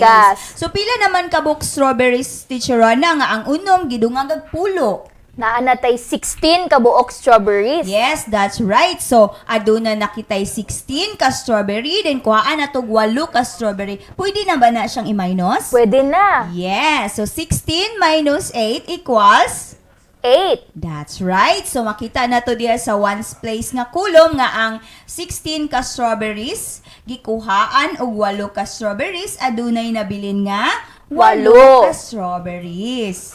So, sunod na tong i-minus ang mga numero nga anaa sa tens place. So, unsa may mga numero nga anaa sa tens place, Teacher Rona? Okay, kay gikuhaan naman nato tug isa ka pundok ganina no sa strawberry. So, ang nabili na lang kay tulo. So, naatay 3 og 2. That's right. So, kay ang upat ka pundok sa tagnapulo ka strawberry, gikwaan man na itong isa ka pundok, kay atong gibalhin sa ones place. So, aduna nalay tulo ka pundok. Kuhaan na to siya duha ka pundok, pila nalay nabilin? Aduna nalay isa ka pundok sa ato ang tens place. Yes, makita diha na to sa hulagway nga aduna nalay isa ka pundok sa tagnapulo ka strawberries. So, ang answer kay 1. So, ang 46 minus 28 equals 18. So, makita na to diyan no sa ato ang ones place nga aduna nalay 8 ka strawberries. Og sa tens place adunay isa ka pundok sa tagnapulo ka strawberries. So, 10 plus 8 equals 18. Okay, so adto ta sa dunga nga pananglita, no? So aduna kita yung number sentence nga 54 minus 29 equals n. So mas masayon gyud nato teacher na kung adunay makita, no? Gagi. Nga mga figure or forma. Object. Oh, yes. So, ang pag-minus sa mga numero. So, sa 54 minus 29, unsa may numero nga ana sa menuwen? Ang naa sa menuwen mao ang 54. That's right. So, sa 54, unsa man ang numero nga ana sa ones place? Ang naa sa ones place kay ang numero nga 4. Yes, mauna nga sa ones place nga column, aduna pud kitay makita nga upat ka donuts. So this time ganina ang atong gigamit kay strawberries. Yes. Karon mo gamit na pud kitag mga donuts. Okay. So aduna kitay upat ka donuts, no? So unsa may numero nga ana sa tens place sa atong menuwen? Okay, ang naa sa tens place mao ang 5. That's right. That is why sa tagnapulo o tens place nga kulom aduna kitay 5 kapundok sa tagnapulo ka donuts.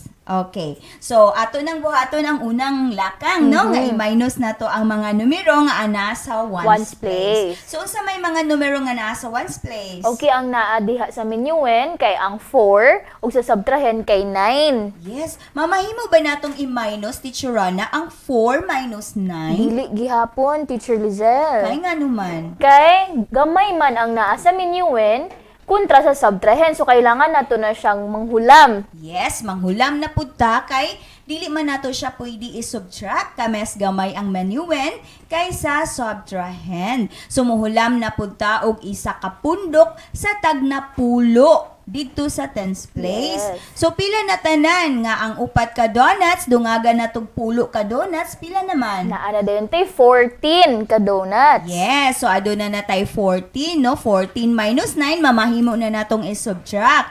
14 minus 9 equals? 5. Sakto. So, karon kay human naman natog minus ang mga numero nga naa sa ones place. Isunod na to ang numero sa tens place. So, di ba ang 5 ka pundok, ikuan man nato usa, pila na lay nabilin? Upat na lang ang Aduna nabilin. na lay upat. Then, kuaan og 2 ka pundok, pila na lay nabilin? 2. 2 ka pundok sa tagnapulo. Sa ato pa, ang 54 minus 29 equals 25. So, makita na to diya sa tong hulagway nga sa ones place, aduna nalay 5 ka donuts nga nabilin. Og sa tens place, aduna nalay 2 ka pundok. Mo nang 25. So, sayo ra kay Teacher Yes. Rana, no? Okay, so, muadto na ta sa grade 2, Araling Panlipunan. Our competency na ipaliliwanag ang pananagutan ng bawat isa sa pangangalaga ng likas na yaman at pagpapanatili ng kalinisan sa sariling komunidad. So para sa mga bata sa grade 2, atong tun-an karon ang pagpatinaw sa kaakuhan sa matag usa sa pag-atiman sa natural nga kahinguhaan ug pagmintinar sa kalimpyo sa atong komunidad. So, matag usa ka nato, Teacher Rona, kabahin kita sa komunidad. So, busa angay kitang magpakabana sa atong mga obligasyon sa atong palibot aron magpabilin ang kahinlo o kahapsay niini. Okay, so tan-awa ang hulagway, Teacher Rona. Unsa may imong nakita sa hulagway? Okay, so ang kani sila ma'am, murag pamilya ni sila dayon, nagtanom sila og mga kahoy. Yes. Unsa man gyud ay kaimportante ang pagpananom og kahoy, Teacher Rona? Nganong mananom man tag kahoy?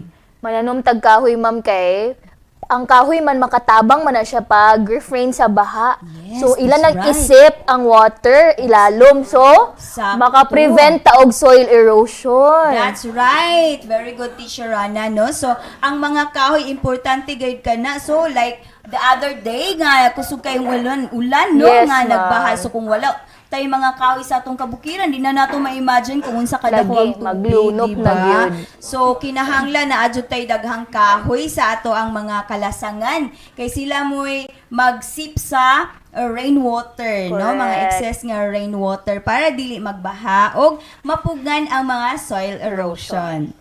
Okay, so aron atong mapatinaw ang kaakuhan sa atong sa matag usa ka nato, no, sa pag-atiman sa natural nga kahinguhaan, atong tubagon ang mga gabay nga pangutana. Unsa may unang pangutana, Teacher Rona? Okay, ang unang pangutana, unsa ang gipakita sa hulagway? Ang tubag niini, ang hulagway nagpakita og pagpananom og mga kahoy. Sakto. So, ang ikaduhang gabay nga pangutana, nganong gibuhat kini? Ang tubag, gibuhat kini aron makonserbar ang atong palibot. So, pagkahuman ana mga bata, inyuhan na dayang isumpay, no? Ang mga tubag sa gabay nga pangutana. So, makabuo na dayang tagparapo nga ang hulagway nagpakita og pagpananom og mga kahoy. Gibuhat kini aron magkonserbar ang atong palibot. So, ang parapo nagpatinaw sa kaakuhan sa matag usa sa pag-atiman sa natural nga kahinguhaan. Okay, let's go to stay tuned because we will be right back after a short break. This is Astral Academy Cyber School.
And we are back, still here in Astral Academy Cyber School. For grade 3 MTB, our competency identifies the parts of a newspaper. Para sa mga bata sa grade 3, atong tunan karon ang pag-ila sa mga parties sa newspaper. Unsa man ang newspaper, Teacher Rona? Okay, ang newspaper usa ka giimprinta nga publication nga naglangkob sa mga balita, mga artikulo, anunsyo og uban pa. So, ang newspaper, adunay lain-laing parties sama sa news page, editorial page, entertainment page, sports page, classified ads, obituaries, business section. So, unsa man ang news page? Okay, ang news page, unang section sa mantalaan, ang bahin diin mahimutang ang importanteng mga balita sa maong adlaw.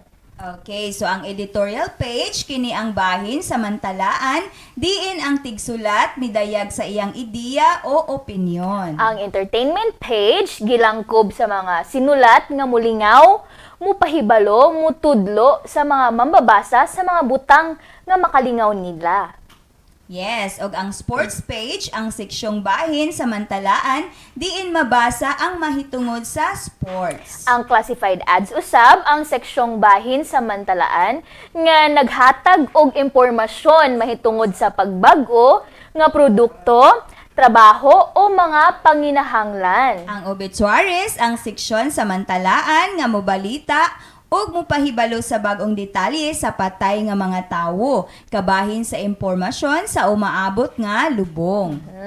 Ang business section, ang section sa mantalaan nga may kasayuran mahitungod sa negosyo, panagbayluay sa tinipigang produkto ug panginabuhian.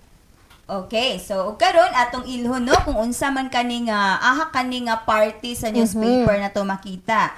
Namantala na ang bag-ong away sa boxing ni Manny Pacquiao. So asa ka ni makita, Teacher Rona? Sa sports page, sa classified ads or sa obituaries? Okay, kay kini man naglangkob sa boxing, which is isa ka sport. Yes. So maaybaluan nato nga kani nga news adnaa sa sports page. Sakto. So ang tubag no mao ang sports page tungod kay mao kini ang party sa mantalaan o newspaper diin nasulat ang mga panghitabo mahitungod sa sports. Okay, so aside anang boxing, unsa pa sila yung mga sports, Teacher Rona? Weightlifting, yes, Heidelin. Basketball. O mga swimming. Basta inline sa mga sports na siya sa sports page. Okay. Aduna na po'y ikaduhang pananglitan, no? So, nabasa ni Papa sa mantalaan o newspaper nga misaka ang kantidad sa dolyar. So, unsa po kani nga party sa newspaper? Misaka ang kantidad sa dolyar. So, news page, entertainment page, or business section. Okay, kay kini man naglangkob sa exchange rate sa dolyar, ana kini makita sa business section. Yes, sakto ang tubag, Teacher Rona. Business section. Tungod kay mao kini ang party sa mantalaan o newspaper diin nasulat ang mga kasayuran mahitungod sa negosyo, panagbayluay sa tinipigang produkto o panginabuhian. Okay. So sayon na day pag-ila sa mga kuan ma'am no parte sa dyaryo. So now, ato na mo proceed na ta sa grade 5 mathematics. Our competency, solve non-routine problems involving finding the percentage, rate, and base using appropriate strategies and tools. So unsa din ang percentage, Teacher Lizelle? Ang percentage is a part of a total, whole or base. It is the percentage divided by a base multiplied by 100. On the other hand, base is the whole or total. So it follows the proposition of, and it is percentage divided by rate. And percent or rate also is the number with the percent kanang symbol. Percent sign. So unsa din ang non-routine nga problem, Teacher Roselle? Okay, non-routine problem solving involves some degree of creativity or originality to solve. So it does not require a specific strategy to solve the problem and can be solved in multiple ways. Okay, so kuano lahi siya sa in contrast sa routine. So ang kanang non-routine nga problems pwede bisag unsa nga strategy imong gamiton as long as mo derive ka og same nga answer. Okay. So stay tuned because we will be right back after a short break. This is Astral Academy Cyber School.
And we are back, still here in Astral Academy Cyber School.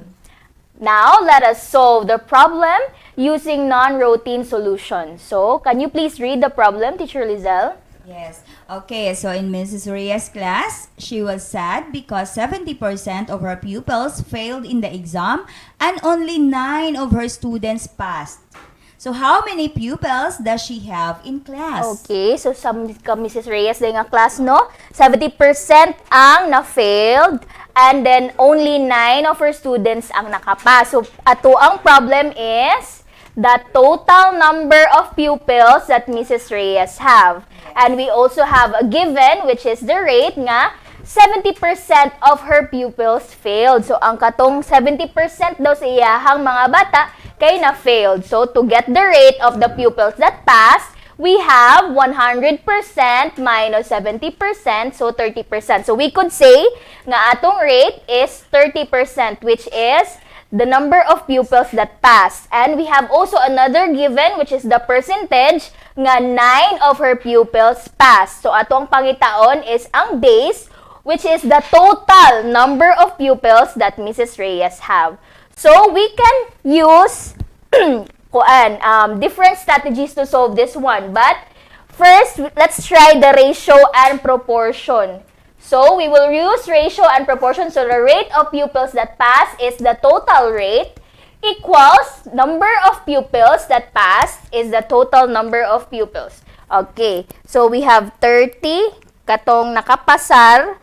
Dayon is to 100 rate sa tanang pupils and then 9 katong number of pupils nga ni pasar gyud and then we'll find the base which is n. Now this time let us solve. So first we will multiply the means or the middle terms. So say means or middle terms ani Teacher Lizelle. 109. Okay, and then also we will multiply the extremes. Unsa ang atong extremes ani or atong outer? Are 30 and n. Okay, so let's multiply first our extremes. So 30 times n equals 30n. Okay, 30 n. Okay, now equals the means, pila man ang 100 times 9? It's 900. Okay, it's 900. Okay, the next step is we will simplify this nga katong na variable nga n. So, we will divide both sides by 30. So, 30n divided by 30n and 900 divided by 30. So, 30 n. Usaon nga na siya, Teacher Lizelle, basta the same ang iyahang number sa taas ug sa ubos. I-cancel. Ato siyang i-cancel. So, ang nabilin na lang kay n. N. Sa pikas, 900 divided by 30 is equal to 30. Okay, 30. So, by using ratio and proportion, we got the answer nga 30. So, therefore, Mrs. Reyes' total pupils are 30. So, ato ang i-check kung sakto ba ang ato ang answer, kung 30 ba. Ito na lang ni Irison. So, 30 times n is equals to, na naman tayo n, no? Nakaderive naman ta ganina sa ato ang answer nga 30. So, ato na nang i-substitute ang 30. So, 30 times 30 is equal to 900. Dayon ang kaning middle terms nga 100 times 9 is equal to 900. So, both sides are equal. That means that our answer is correct. So, therefore, the total number of pupils of Mrs. Reyes is 30. Okay, now this time, let us use another strategy. So, unsa kaha may pwede na to gamiton, Teacher Lizelle? Okay, so we can use fractions. Okay, fractions na punta. So, using the same problem, the total number of pupils that Mrs. Reyes have, we have also the given nga ang rate is 30% of her pupils passed.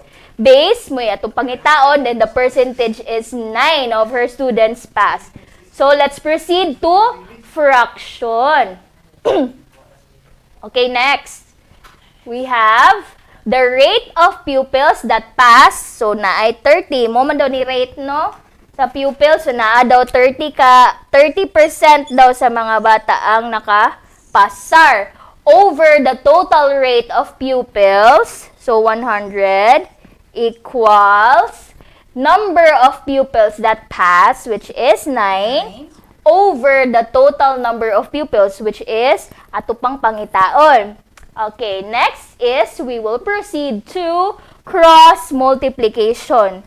So, atong i-cross multiply ang 30 times n. Pila man na, teacher? 30 times n equals 30n. 30n. Okay, equals, cross multiply, 100 times 9. Pila ba po na? It's 900. Okay, it is 900. Now, let's simplify both sides. So, ato ang i-divide by 30. So, same gihapon nga kung pariha og number sa taas o sa ubos, ato alang i-cancel. So, we have the value of Rn is 900 over 30 or 900 divided by 30 is 30. So, ang atong answer is 30. Therefore, Mrs. Reyes' total pupils are 30. Pariha ra ganina, no? Nga 30. So, different strategies but the same answer. So, now, let's proceed to checking. Atuan na ning ilisan ang atong n. Kay naa naman tayo value niya. So, 30. N is equal to 30. So, let's cross multiply. 30 times 30 is equal to 900. Okay, dayon ang another 100 times 9 is equal to 900. Okay, both sides are equal. Therefore, we can say that our answer checks out. Therefore, the total number of pupils is 30. So, in non-routine, no, in solving non-routine problems, we can use different strategies, but we will still arrive at the same accurate answer. Okay, now let's proceed to grade 5, Araling Panlipunan. Competency na tatalakay sa pamamagitan ng pagsulat ang impluwensya ng mga Espanyol sa kultura ng Pilipino sa aspektong panahanan.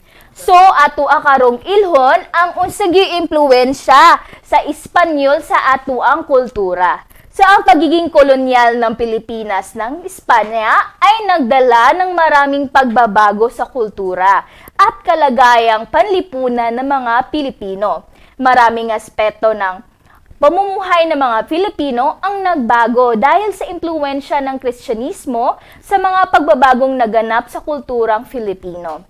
So, ano-ano ba ang mga pagbabagong panahanan na naidulot ng Espanya sa ating bansa, Teacher Lizelle? Okay, ang mga pagbabagong panahanan ay ang reduksyon, bahay na bato at sistemang plaza. Okay, ngayon ay atin itong pag-aralan kung paano talakayin ang impluwensya ng mga Espanyol sa aspektong panahanan. So, meron tayong impormasyon na ibinigay. So, ang una ay ang reduksyon. So, ito ay isa sa mga patakaran ng kolonyalismong Espanyol na kung saan sa pilitang inilipat ng Espanyol ang mga tirahan ng mga katutubo upang mapalapit sa poblasyon. Ginawa ito upang mas madaling mapangasiwaan ang mga Filipino at maipalaganap ang Kristyanismo. So, at sa pagtatalakay sa impluwensya ng mga Espanyol sa kultura ng Pilipino sa aspektong panahanan, may sinusundan tayong gabay. Ano-ano ito, Teacher Lizelle? Okay, unang isusulat ang sugnay na isa sa mga impluwensya ng mga Espanyol sa aspektong panahanan ay ang. Kasunod nito ay ang impluwensya ng mga Espanyol sa aspektong panahanan at susundan ng impormasyon tungkol sa impluwensya ng Espanyol. Okay, so muna ito mga keywords, no? So sa pagsulat sa impluwensya sa aspektong panahanan ng reduksyon, unang isusulat ang sugnay na isa sa mga impluwensya ng mga Espanyol sa aspektong panahanan ay ang kasunod nito ay ang impluwensya ng mga Espanyol sa aspektong panahanang reduksyon. Okay, at susunod naman ay ang impormasyon tungkol sa impluwensya ng mga Espanyol. So ito ay isa sa mga patakaran ng kolonyalismong Espanyol na kung saan sa pilitang inililipat ng mga Espanyol ang tirahan ng mga katutubo upang mapaglapit sa mga poblasyon. Ginagawa ito upang mas madaling mapangasiwaan ang Filipino at maipalaganap ang Kristyanismo. Ngayon ay pagdugtungin na natin ang nabuong sagot natin sa una, ikalawa at ikatlong gabay na mga katanungan upang matalakay ang impluwensya ng mga Espanyol sa kultura ng Filipino. So ano ba ang talakay mo nga, Teacher Lizelle, ang impluwensya ng Espanyol sa kultura ng Filipino? So ito ang talatang nabuo natin, no, na nagtatalakay tungkol sa impluwensya ng mga Espanyol sa kultura ng Filipino. So, isa sa mga impluwensya ng Espanyol sa aspektong panahanan ay ang reduksyon. Ito ay isa sa mga patakaran ng kolonyalismong Espanyol na kung saan sa pilitang inilipat ng mga Espanyol ang tirahan ng mga katutubo upang mapalapit sa mga poblasyon. Ginawa ito upang mas madaling mapangasiwaan ang mga Filipino at maipalaganap ang Kristyanismo. Okay, so daghan jud kayog mga impluwensya ang Espanyano sa ato ang kulturang panahanan. Yes. Stay tuned because we will be right back after a short break. This is Astral Academy Cyber School.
sa mga aral sa mundo. Tayo na tumutok na sa TV, mag-aral ng maigi to get the lessons easily. It's tangkop time, we learn all things, it's very fine, masaya. Tutok na. It's tangkop time, we learn all things, it's very fine, masaya. Tutok na.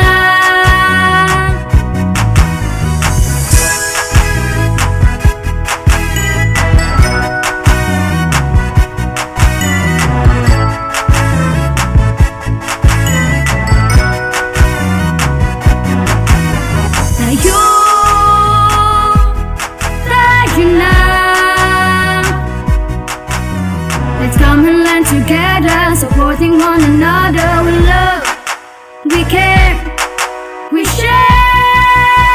It's tangkop time. We learn all things, it's very fun. Masaya, tutok na. It's tangkop time. We learn all things, it's very fun. Masaya, tutok na. It's tangkop time. We learn all things, it's very fun. Masaya, tutok na. It's tangkop time. We learn all things, it's very fun. Masaya, tutok na. It's tangkop time. We learn all things, it's very fun. Masaya, tutok na. Tangkop time.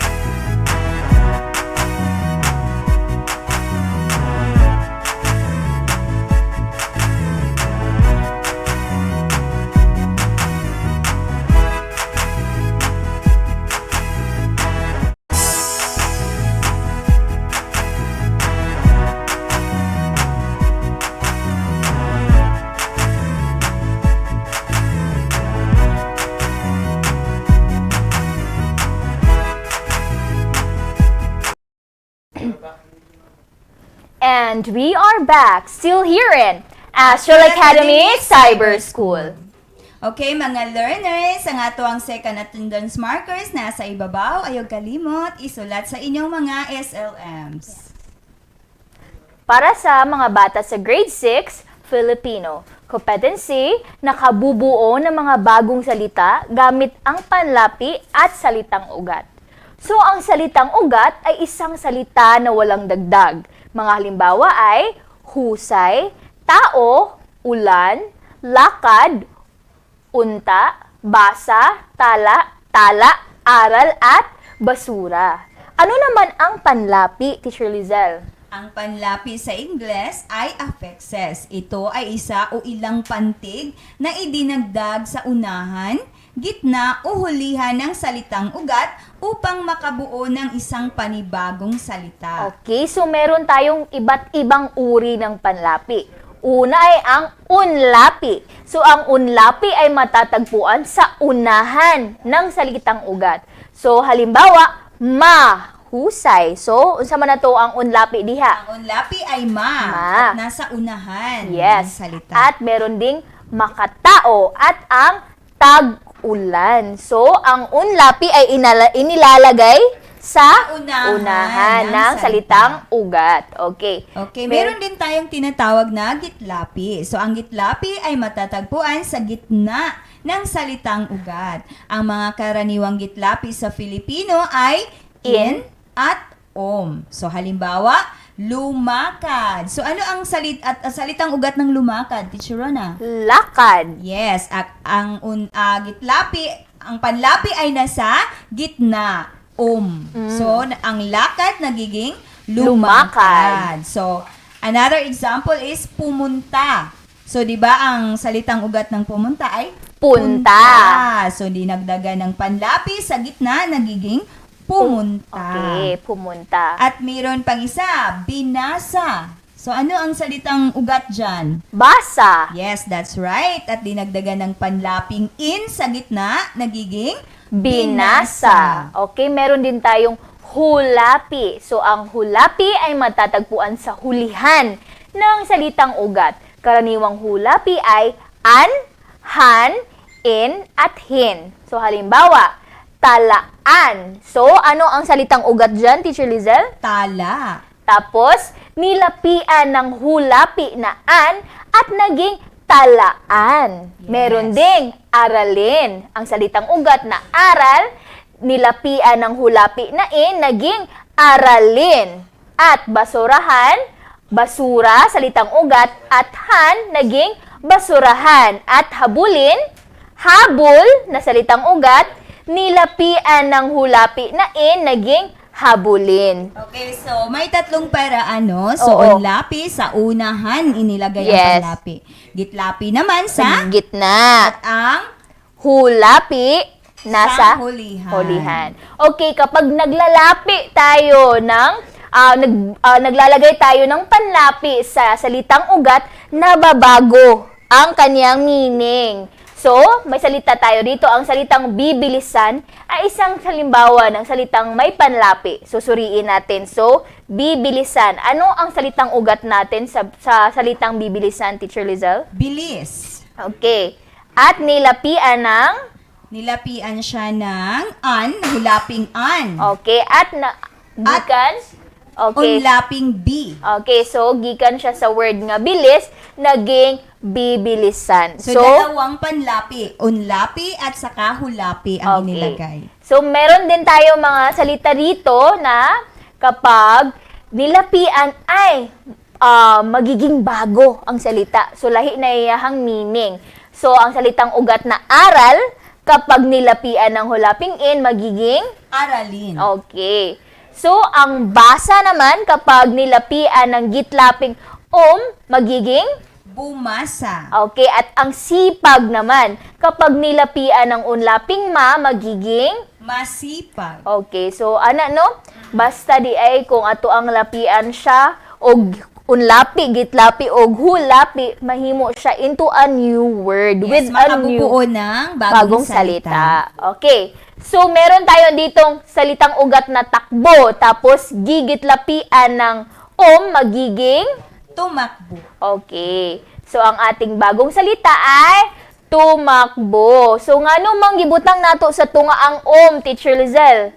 Nganong dili dito sa last? Nganong dili sa una? Upang mabuo ang salitang tumakbo. Okay, so, kasi ang ginamit din natin na panlapi ay gitlapi. So, sa gitna siya ilalagay. Yes. Okay, meron din tayong salitang ugat dito na sakit. Tapos, lalagyan natin ng hulapi na in.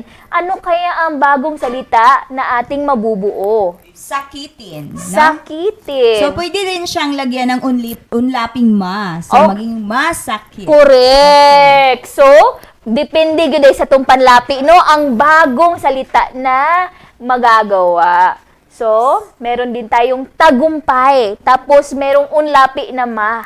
Ano kaya ang magiging bagong salita natin? Matagumpay. Okay. Bakit natin inilagay ang ma dyan sa una? Dahil unlapi. Okay. So, kung unlapi gani, sa unahan nato ibutang ang panlapi. So, nasabdan ra ba mga bata? Sayon ra, no? Sayon ra kay Teacher Rona. So stay tuned because we will be right back after a short break. This is Astral Academy Cyber School.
Alamin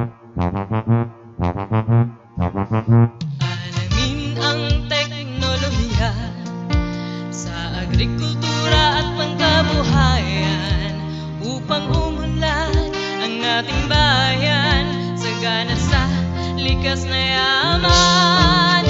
Halika na mag-ipipina, ipipina, ipipina. Halika na, mag-aral na. Alamin ang teknolohiya sa agrikultura at pangkabuhayan upang umunlad ang ating bayan sagana sa likas na yaman. Halika na mag-ipipina, ipipina, ipipina. Halika na, mag-aral na. Ipipina, ipipina, ipipina, ipipina.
And we are back, still here in Astral Academy Cyber School. Mga bata, ang inyong third attendance marker makita sa taas sa inyong mga screen. Okay, and that completes with our discussion for today. Always remember, learners, that taliwala sa mga pagsulay sama sa COVID-19 pandemic, bagyo, baha o uban pa. We need to have strong ties with our family and solve any problems that we'll encounter. Take note of the acronym TIME. That stands for T. Treasure your family while you can. I. Infinitely and unconditionally love them. M. Make memories. And E. Enjoy your life to the fullest. Okay, so this has been Teacher Raname. This has been Teacher Lizelle Antonio. This is Astral Academy Cyber School. Bye-bye!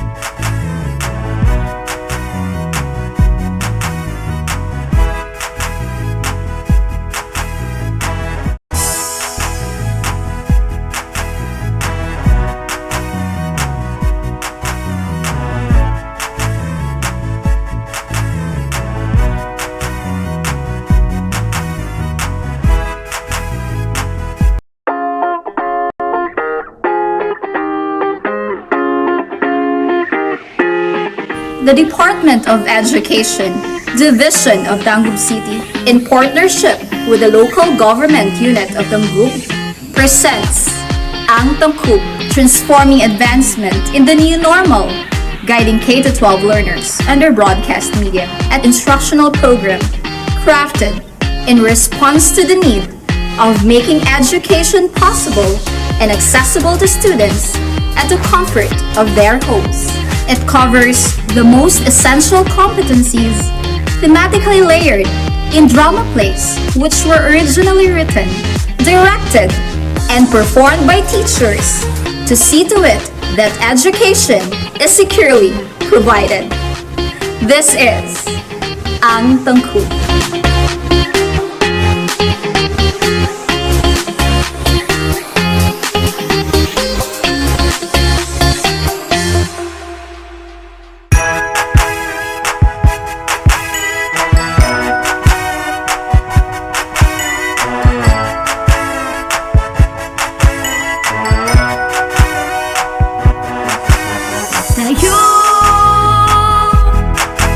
tayo na. Buksan ang mga radyo, lina at matuto sa mga aral sa mundo. Tayo na. Tumutok na sa TV, mag-aral ng maigi to get the lessons easily. It's tangkop, tangkop, tangkop time. We learn all things, it's very fine, masaya. Tutok na. It's tangkop, tangkop, tangkop time. We learn all things, it's very fine, masaya. Tutok na.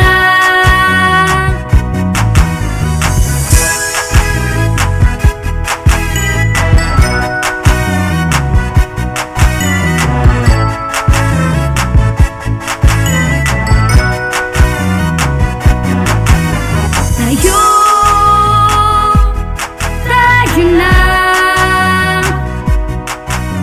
Let's come and learn together, supporting one another. We love, we care, we share. It's tangkop, tangkop, tangkop time. We learn all things, it's very fine, masaya. Tutok na. It's tangkop, tangkop, tangkop time. We learn all things, it's very fine, masaya. Tutok na. It's tangkop, tangkop, tangkop time. We learn all things, it's very fine, masaya. Tutok na. It's tangkop, tangkop, tangkop time. We learn all things, it's very fine, masaya. Tutok na. It's tangkop, tangkop, tangkop time. We learn all things, it's very fine, masaya. Tutok na. Tangkop, tangkop time.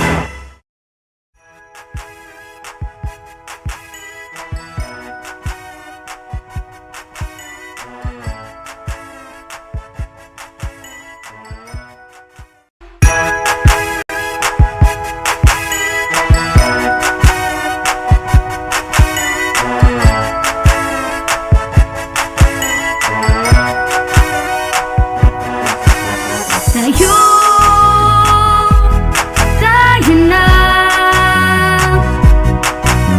Buksan ang mga radyo, lina at matuto sa mga aral sa mundo. Tayo na. Tumutok na sa TV, mag-aral ng maigi to get the lessons easily. It's tangkop, tangkop, tangkop time. We learn all things, it's very fine, masaya. Tutok na. It's tangkop, tangkop, tangkop time. We learn all things, it's very fine, masaya. Tutok na.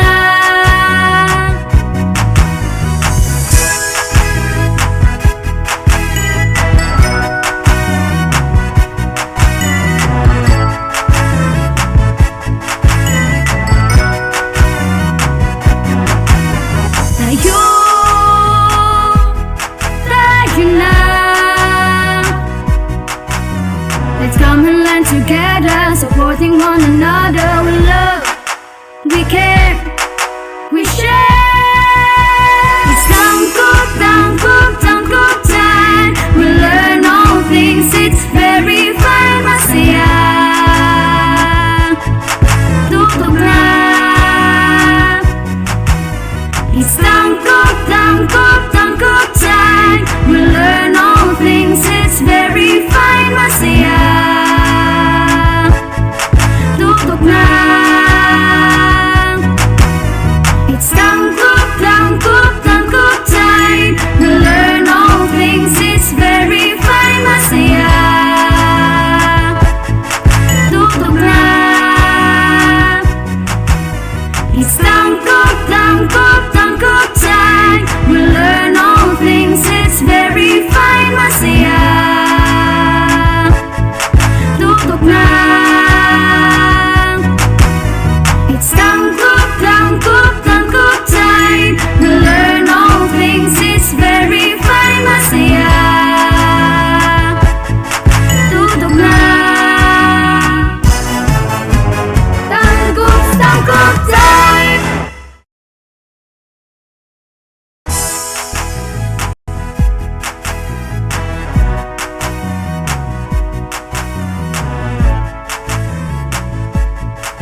Good morning, constellation of stars. Especially to our senior high school learners who are with us in our FB Live. Alright, welcome to Astral Academy Cyber School. We are still live in DepEd Tayo Tanggub and Astral Academy Facebook page. I am teacher James Mark P. Saporno of Sumirap National High School. And I am teacher Juji Abing from Santa Maria National High School.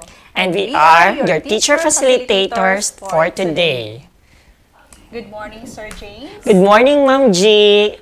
Good morning po sa tanan nato mga learners who are watching with us today. Yeah, so today is Friday, sir. So thanks God, sir, no? Ni po yun ni-cooperate ang panahon, sir. So this time, sir, we will be discussing bread and pastry production. So last time, sir, we discussed about the 9 different mixing methods. So naka-remember pa ba mo mga learners? So mo to siya, no? Ang beating, blending, folding, kneading, sifting, creaming, cutting, stirring, and whipping. So this time, let's start, Sir Jade, by giving our learning competency for this subject. So ang ato ang learning competency karon is identify the different types and uses of cleaning materials or the disinfectant. Alright, so learners, please listen carefully so that at the end of our topic, you can identify the different types and uses of cleaning materials or disinfectant. That will happen right after this short break. This is Astral Academy Cyber School.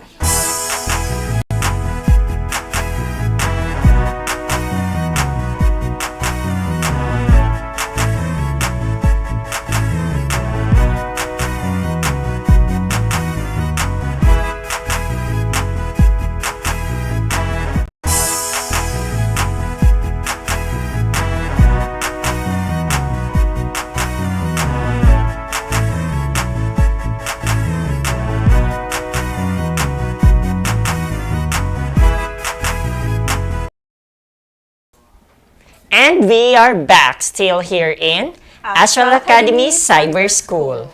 Alright, so hello sa atong mga pinalanggang students. It's another beautiful Friday. Yes, that's right, Sir James. So let's begin. So investing in baking tools, so kabalo man to, sir, no? Nga, if we mag-invest og mga baking tools and equipment, so can be quite expensive. So mahal jud siya, sir, kung atong hunahon. So it's only wise that one should maintain this to prolong their usefulness. So kinahanglan wa istaon-saon nato siya para prolong ang iyahang lifespan. So baking tools and equipment keep production rolling and the bakery open. So that's why cleaning and sanitizing is important by safely and effectively removing the soils, germs, and other contaminants because they prevent the spread of infectious diseases and control allergens such as dust and molds, because it helps us to stay healthy. So, labi na karon, sir, sa time na to karon, no? Nga adunay COVID-19. So, cleaning products also enable us to care for our homes and, of course, to our possessions. Alright, so when we say cleaning and sanitizing, they are the 2 common methods of killing or preventing the growth of microorganisms which causes a number of diseases in humans and also spoil the food or our baked products. Therefore, it is beneficial to kill or prevent their growth to minimize their harmful effects. So as a general rule, everything that has had direct contact with food needs to be cleaned and, of course, sanitized. Yes, that's right, Sir James. So before we will identify the different types and uses of cleaning materials or the disinfectants, so let us talk first cleaning and sanitizing the kitchen. So before nato siya i-concern, ato sa ikuan unsa ng cleaning and sanitizing. So cleaning means removing dirt from food preparation surfaces in the kitchen. So surfaces, I mean, this can be pwede siya sa counter, sir. Yes. Cutting boards, dishes, knives, utensils, itong mga pots and pans. So aduna po tayo mga steps, sir, sa una to pag clean, di ba?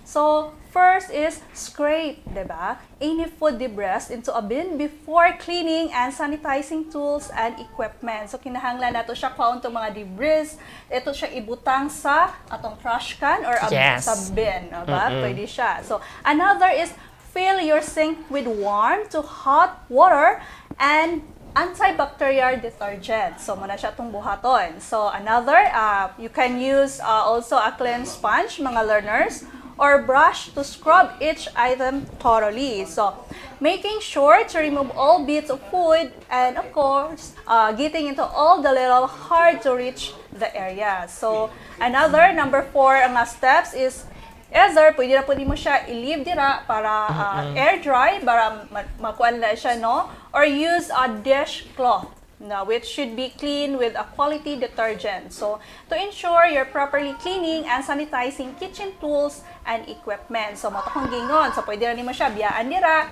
So, para ang natural nga air mo ay magbuan sa iya, sir, para mauga. Yes.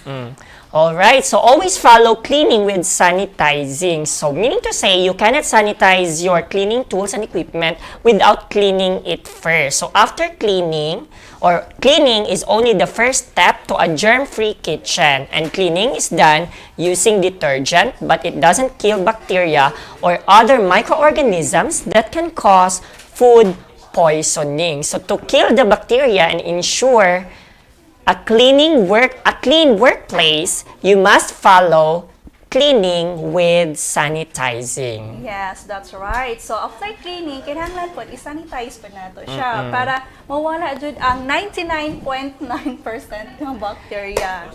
Diba? Or the bad germs. Yes. So, kung sa'yo ng sanitizing, diba? So, sanitizing means, learner, that the reduction of germs to a safe level, so illness is unlikely to occur. So, para dili ta magdaot, diba? Especially karon, diba? Bawal magkasakit kahit na ay si COVID, diba? So, sanitizing is performed after cleaning. So, dili pwede nga mag-sanitize ta o sa ta mag-clean. So, per meron itong buhaton, i-clean sa nato itong mga utensils. After that, so mag-sanitize na dayon ta. Because unclean surfaces will reduce the effectiveness of sanitizing. So, all surfaces that come into contact with food must be cleaned and sanitized regularly. So, kinahanglan jud i-sanitize nato siya regularly. Especially katong na mga food businesses or no, mga restaurant, mga karinderya owner. Yes, and you need also to take note that one of the causes of cross-contamination in the kitchen is the use of your cutting board. Kay kasagaran mo na siya misunderstand by the kitchen staff nga maggamit sa ilang chopping board, nga gigamit nila sila og chop in their raw materials, then gigamit po nila siya og chop sa ilahang edible or ready-to-eat materials. So, mao gina siya kasagaran nga cause sa cross-contamination sa kitchen.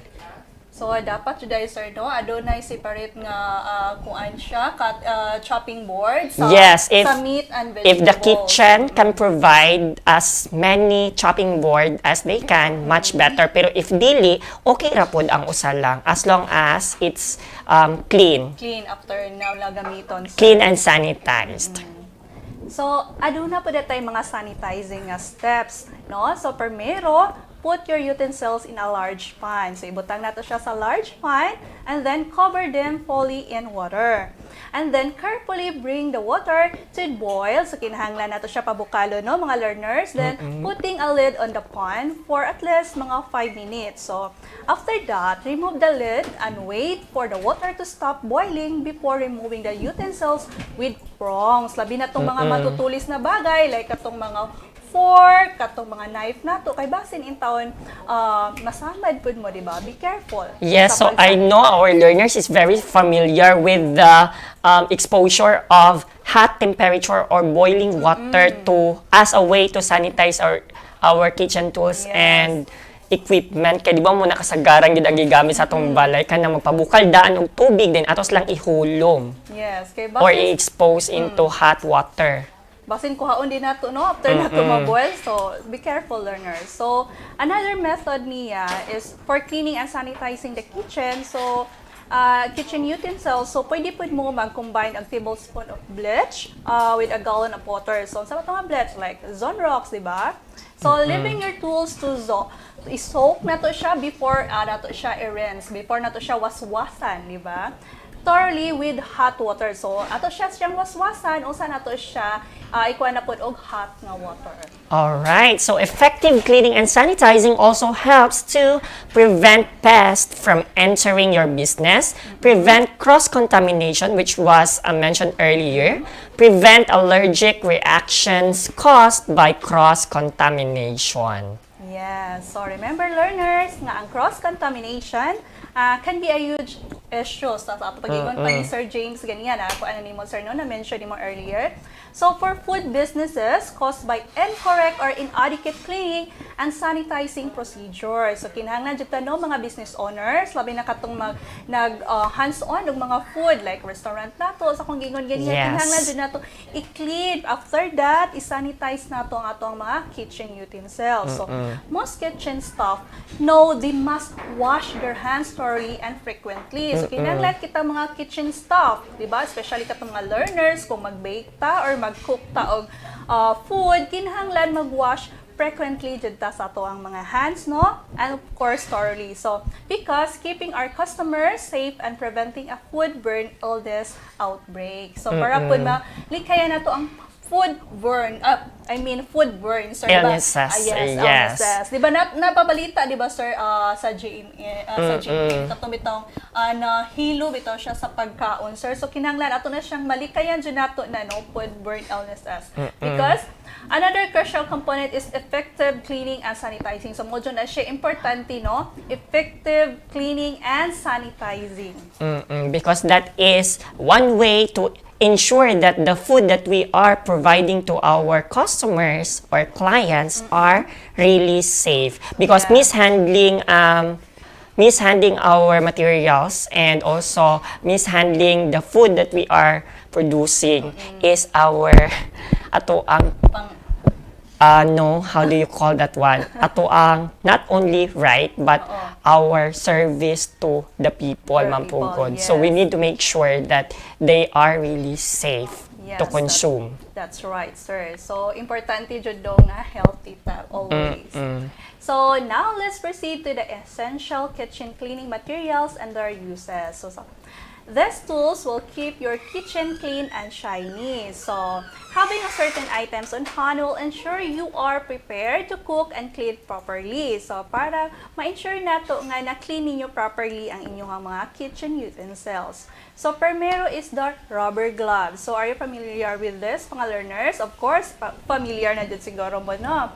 So, it is used to protect your skin from the chemicals. Of course, labi na pag magamit ta og bleach, no? So, importante mga learners na magamit ta og rubber gloves, diba? To protect your skin from the chemicals. So, you can always choose our reusable or the disposable gloves and wear them during the kitchen cleaning process. So, importante ha, muna itong buhaton, mag-wear ta o rubber gloves. So, another is the scrubbing pod. So, familiar na dyan mo, no? Kaya nasa itong mga kitchen, man dyan siya sa gara. Yes. Sa Bisaya pa, ang tawagan ni steel wool, adilinopod ni siya. Basta katong scrubbing It's actually an abrasive yes. or a scorching pad. Scorching pad, yon.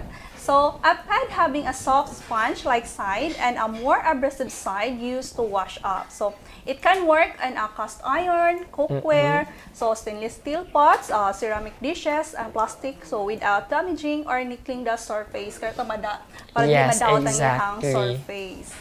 But of course, these scrubbing pad are not advisable for the non-stick pans or the ceramic pots because it may damage the non-stick property. Next, we will move to the scrub brush. So a scrub brush is a brush with a hard bristles for heavy cleaning. So usually, kung makita ninyo sa inyong SLM, ang porma nga scrub brush, parehas sa atong laundry brush. And then next, we also have the plastic scraper. So this is a tool that has a small handle and a metal or plastic blade and can be used for scraping a particular surface or clean. Scrape meaning sa to ang binisaya pang pagkastorya para makusko. No,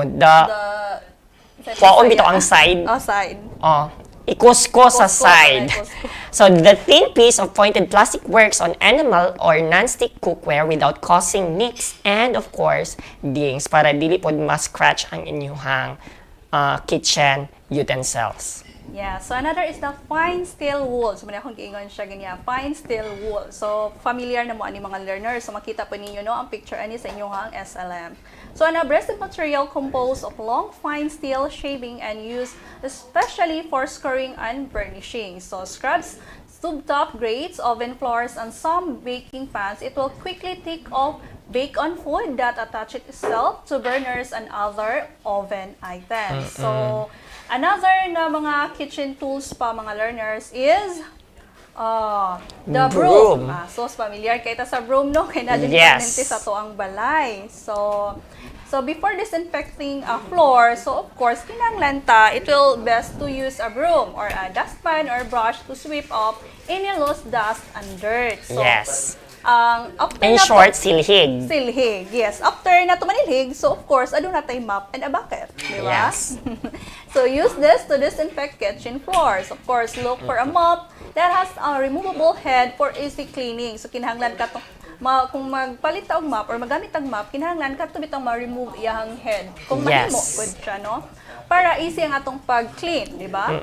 So, mo to siya. Another cleaning material, sir. Another cleaning material that we used in the kitchen is the microfiber cloths. It is essential for cleaning worktops and cooker tops. So, microfiber cloths are actually very fine in texture. Haron, inig magtrapo ka sa imuha mga kitchen materials such as your example, glasses or katong mga delicate items, dili nimo siya ma-scratch. And then we also have the dishcloth. So when we say dishcloth, it can whisk away dry crumbs and is absorbent of enough to mop up spills in one fell swoop. So a stack of thin, lightweight, non-terry cloth towels can also be ideal for quick hand washing, buffing a serving platter, and swiping up drops of sauce or oil spills. And then next we have the spray bottle.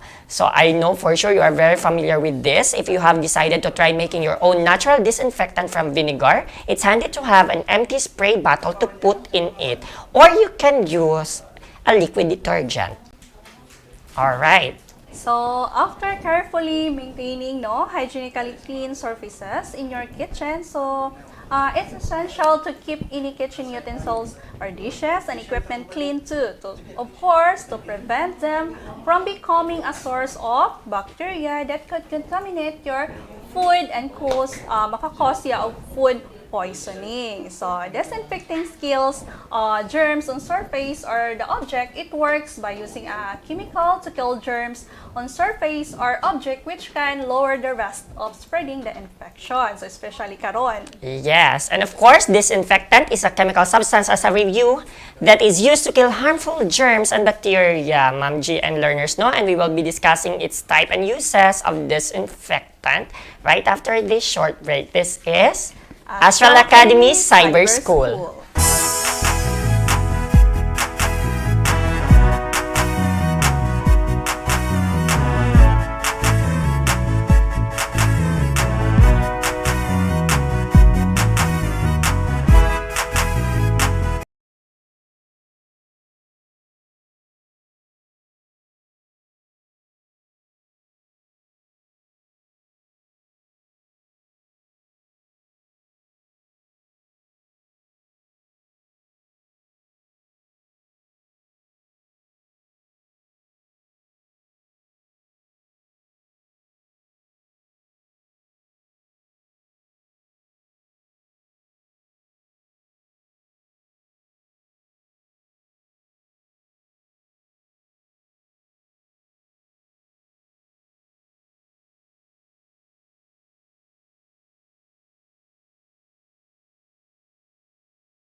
And we are back still here in Astral Academy Cyber School. Alright, now we will talk about the type and uses of disinfectants. So first we have bleach, of course, the most popular one. It is an excellent disinfectant and one that can be used in different areas of your kitchen like floor, countertops, or even the kitchen sink. However, when using bleach, it is important to make sure that you follow the directions on the label and work in a well-ventilated space because this is a very corrosive chemical.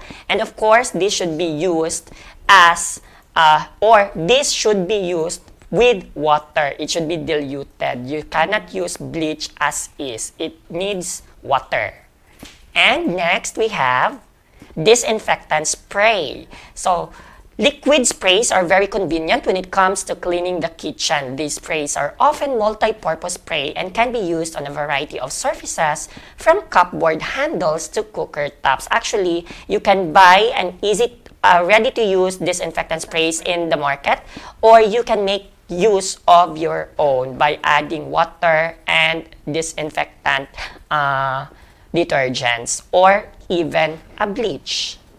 Next, we also have floor cleaners. Alright, so liquid disinfectants or bleach can be diluted with warm water to create floor cleaners capable of cutting through food residues, greasy stains, and all the dust and dirt accumulated from the foot traffic. So kung nakabantay mo, usually ang kitchen manggod, if ever you will be cooking or preparing food, na tendency nga manglagpot ang ubang mga gipang mix nimo sa floors or sa countertops. So it is really expected already that kitchen floors are greasy. So to prevent it from being more greasy, so dapat limpyuhan po nato siya using floor cleaners. So that's all mga learners no para sa ang chemical disinfectants. Now, let's proceed to the natural disinfectants for the kitchen. So, ano na po tayo natural nga disinfectants made at home. So, pwede na ito magamit, mahimo sa ang balay lang, no? Kung wala ta itong mga chemical nga disinfectants. So, it also be effective at kitchen cleaning. So, just be sure to i-test nato sila before nato siya gamiton, no? So, example, vinegar. So, vinegar is renowned for its being an excellent all-around cleaner because its high acidity levels means that most germs simply cannot survive when they came into the close contact. So, importante kayo ang vinegar. So, pwede na to siya magamit substitute sa chemical na to nga disinfectant. So, pero magdepende po siya sa surface materials. Kaya na may uban nga surface materials nga dili siya pwede butangan og vinegar. So, you can use the white or the distilled vinegar straight from the bottle for a quick wipe down, or i-dilute na to siya. It will little with warm water, of course. So, another we have a lemon. So, lemon, so familiar na to sa lemon, no? So, the acidity of lemons means that they are excellent kitchen cleaners and great at killing germs. So, for work surfaces like cooker tops and sinks, so slice a lemon in a half and sprinkle with a baking soda. So, mato siya itong buhaton. So, magkata og lemon, then sprinkle with the baking soda. So, use this as a scrubber to banish ground dirt. Another is the baking soda. So, it is an alkaline substance. So, when it mixes with an acid, so it alters the pH level. So, it is great to scrub your bath and kitchen with. So, muna siya gamit, no? So, paglimpyo ta og mga, especially sa tong kitchen. So, pwede pa siya sa bath. So, importante kayong baking soda. Even though maglimpyo ta sa tuang ref, pwede na ito magamit og baking soda.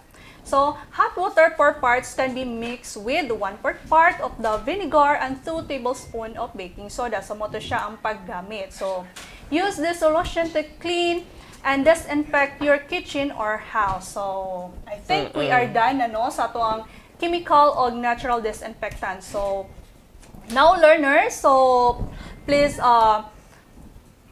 we are going to the activity na kay yes, we are done already, sir. So, direction learners, so makita ninyo sa inyong SLM, no? So, enumerate at least 3 tools or equipment or appliances you have at home. So, and of course, you will going to identify what are the cleaning materials you've used, and of course, you will share how you disinfect each. So, use the format below or sa inyo makita ninyo sa inyong SLM, of course, maghatag ta og example, Sir James, para mas guided sila. So, example is mixing bowls, diba?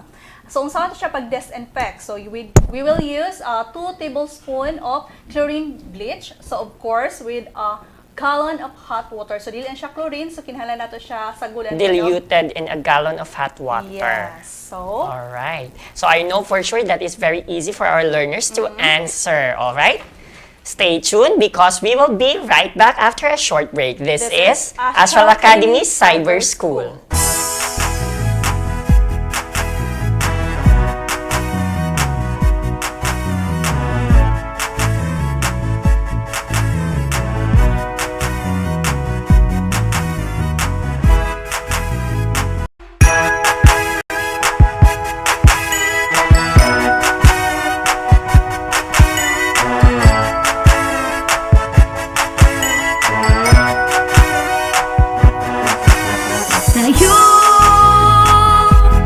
Tayo na. Buksan ang mga radyo, lina at matuto sa mga aral sa mundo. Tayo na. Tumutok na sa TV, mag-aral ng maigi to get the lessons easily. It's tangkop, tangkop, tangkop time. We learn all things, it's very fine, masaya. Tutok na. It's tangkop, tangkop, tangkop time. We learn all things, it's very fine, masaya. Tutok na.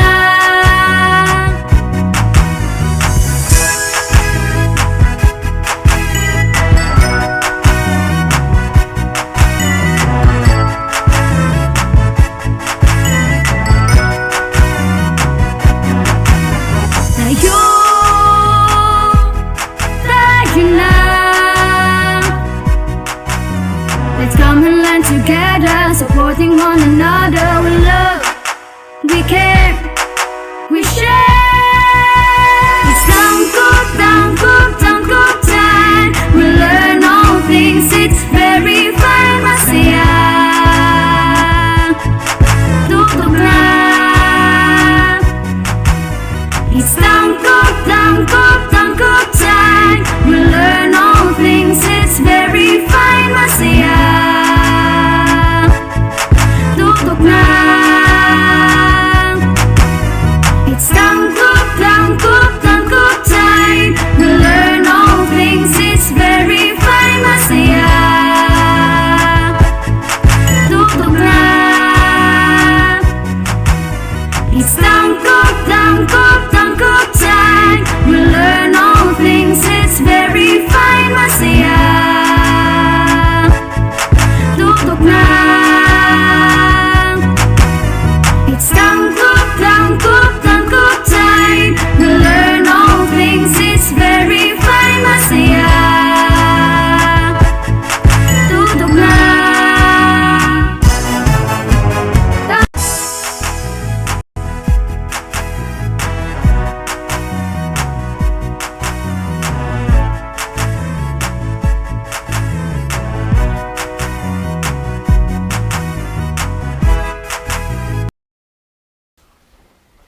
And we are back still here in Astral Academy Cyber School. Alright, now we're done with your first specialized subject in bread and pastry production. Now we will move to your next one, which is housekeeping NC2. And of course, our learning competency for today is provide valet or butler services, particularly the institutional standards in preparing guest clothes such as pressing and ironing. Alright, so as a short review, we've discussed last week the different butler services offered by a hotel or a resort. So na-mention nato sa last week nga discussion nga naatay kanang packing or unpacking of guest luggage na apod tay gitawag nga pressing or ironing clothes, and we also have valet parking and many more as an example or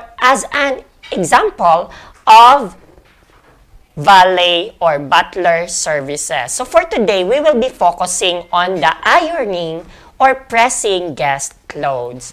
So I have a first question. What do you think is the difference between ironing and pressing?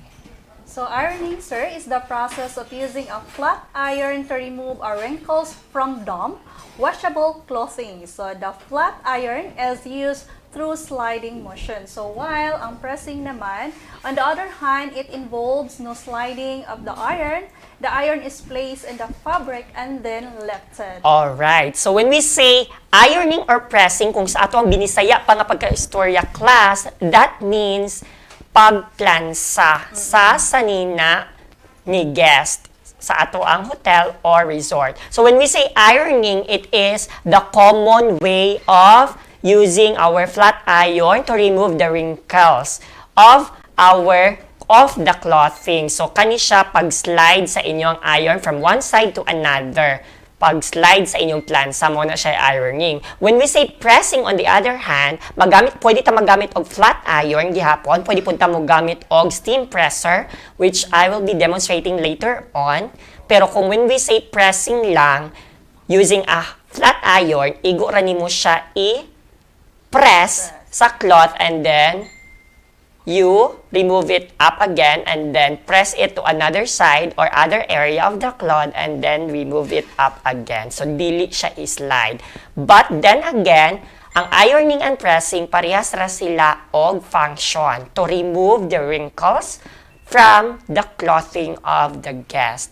So, before pressing guest clothes, you must receive instructions from a senior and experienced laundry staff in the hotel so that you may handle the guest clothes with care needed. So, dili ta pwede isa lang diritso. Dapat na atay small training sa or short training or crash course so that we will be able to care for the guest clothes properly because we will be dealing with personal clothing of our guests.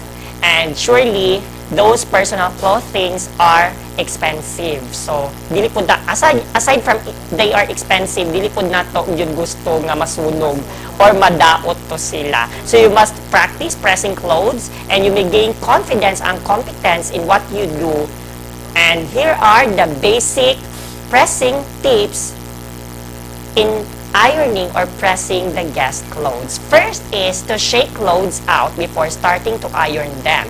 Next, you will check if the iron and the ironing surface is clean before you. alright, meaning to say, si flat iron o si ironing board, i-check na to kung limpyo ba siya. Kay if hugaw magud siya, basig na tendency nga mo pilit hinon ang hugaw sa sanina ni guest. And then, iron on an underliner. So, usually, ang mga atong ironing board karon na siya underliner. But then again, if wala siya underliner, we can make use of the linens such as bedsheets or even towels as underliner. And then, another is check care levels on clothing before ironing. This is very important. So, makita na nato kasagaran sa likod sa sanina kung unsaon siya pag-iron. Usually, manggod class, magdepende ang temperature sa atong flat iron kung unsa nga klase sa fabric ang imuhang plansahon or i-press.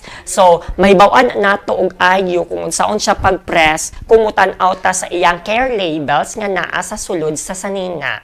And then, set the iron to the correct temperature and setting. So, a common mistake when ironing is having the iron too hot, which can damage cloth and, of course, burn the item, which is dili pwedeng mahitabo kay makasabang gid ta sa guest or makabayad pata. And lastly, use ironing chemicals as appropriate. So, usually, kung nakabantay mo, kung mag-iron ta or mamlansa, natay spray. That spray is with chemical. So, usually, diluted na siya nga fabric conditioner in a water. And then, when arranging for cleaning of guest clothes, we need to make sure first to empty the pocket. So, dapat atong tanawon or i-make sure nga walay sulod ang mga bulsa-bulsa. Okay, and then, basig na yung mga coins, sir. yes. And then, remove anything attached to the garment. O kung naman ginagpilit niya, pananglitan mga brooch baka ha, or mga studded nga pins, i-remove to nato siya before ta press or iron. Next, complete internal documentation when requesting for laundry and or dry cleaning. So again, kay sa hotel man ni siya, all the services have charges. So dapat na ay proper documentation if ever nga kani si guest nagpaplansa, meaning to say, i-record na nimo sa proper nga document or report aron ma-charge si guest sa iyang pagpaplansya. And then, we will arrange for collection or delivery of items to the laundry. alright. So atoan na siyang para na ay proper transmittal sa sanina nga gipaplansa or gipalaundry ni guest. And then, indicate the specific time when the guest needs the item back. Make sure to give a few minutes allowance so that you may be able to check if the clothes were cleaned properly or as instructed. So, kana siya mahitabo para ma-sure nato nga mahuman nato og plansa or press ang sanina ni guest base sa iyang panginahanglanon. Say for example, if si guest magpaplansa mo, ingon siya nimo nga she wants to her dress to be pressed at around 10 o'clock. So, at around 10 o'clock or before 10 o'clock, dapat na-press na to siya nimo. That is an example. And of course, today or this time, we will be talking the SOP or the standard operating procedure in ironing or pressing your guest clothes. So, first step is to start ironing or pressing the collar, back and front. Collar meaning to say, the quillo class. So, if ever na quillo, mag-start yun daw ta sa quillo. Front and back. Mao na siya first nimo nga i-iron. Next, press or iron the shoulder. So, after nimo na press back and forth or back and front the collar, then the shoulder part na. Back and front sad na siya. Shoulder kani. Front and back. And then after the shoulder, we will move now into ironing or pressing the sleeves or the sagay na siya sa Bisaya, ma'am, ang sleeves. Kani siya. Kaning basta kaning mangkana. Filyo? No. Collar ba ang filyo, no? I don't know, basta bukton nga part. If na ay sleeves lagi, yeah. So the sleeve parts. And then lastly, the rest of the parts of the clothes. So again, maura na siya hinumduman nimo when you iron or press a cloth. First, you will start with the collar, back and front, and then the shoulder, back and front again, and then the sleeves, and then the rest of the parts of the clothes. So, watch out learners, because after this short break, we will be demonstrating to you the proper way of using a flat iron. That will happen right after this short break. This is Astral Academy Cyber School.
Alamin ang teknolohiya sa agrikultura at pangkabuhayan upang umunlad ang ating bayan sagana sa likas na yaman.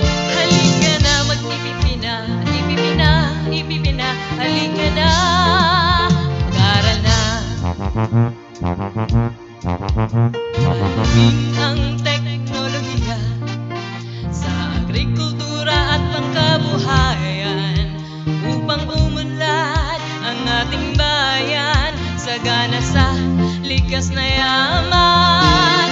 Halika na mag-ipipina, ipipina, ipipina. Halika na, mag-aral na. Ipipina, ipipina, ipipina, ipipina.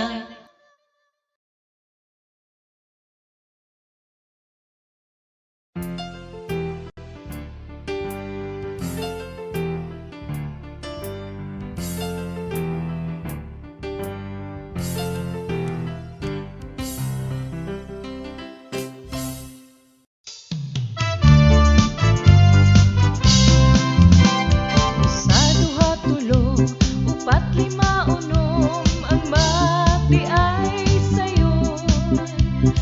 Sa duha tulo, upat lima unom, ang mati ay sayo. Addition o multiplication, subtraction o ang division.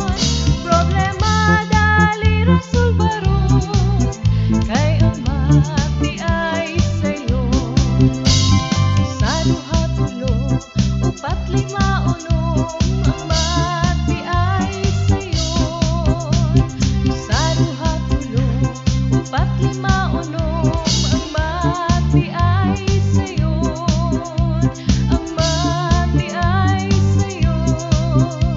Ang mati ay sayo.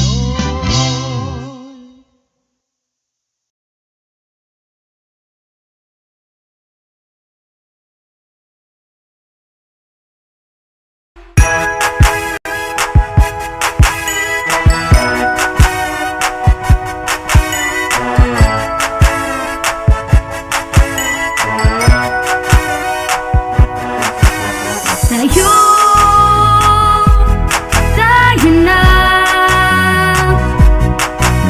Buksan ang mga radyo, lina at matuto sa mga aral sa mundo. Tayo, tayo na. Tumutok na sa TV, mag-aral ng maigi to get the lessons easily. It's tangkop, tangkop time. We learn all things, it's very fine, masaya. Tutok na. It's tangkop, tangkop time. We learn all things, it's very fine, masaya. Tutok na.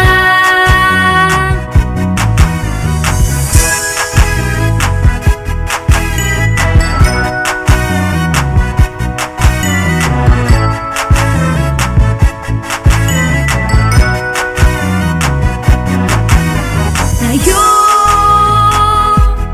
tayo na.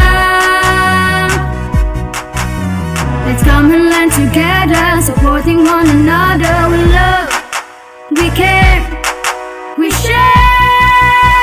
It's tangkop, tangkop time. We learn all things, it's very fine, masaya. Tutok na. It's tangkop, tangkop time. We learn all things, it's very fine, masaya.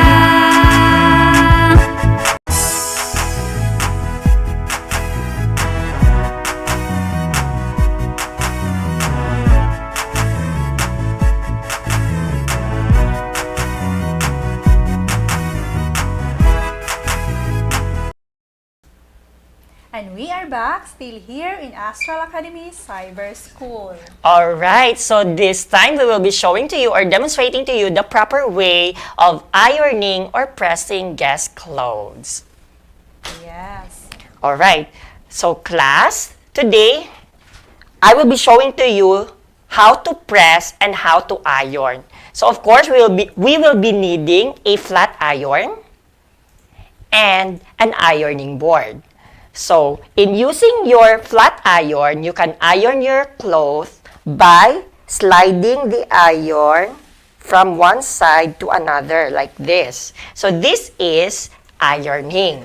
So, when we say pressing, on the other hand, we can make use of your iron by pressing it against a certain part of the cloth and then lift it up and then press it to another part and then lift it up again, just like that. So that is the difference between ironing and pressing using a flat iron. Alright, so this time we will be ironing a guest cloth. So particularly this is an example of a polo uniform. So this is actually my uniform. So again, if you can remember earlier, the first step that we will do is to iron the front and back of the collar or the quillo of the cloth, okay?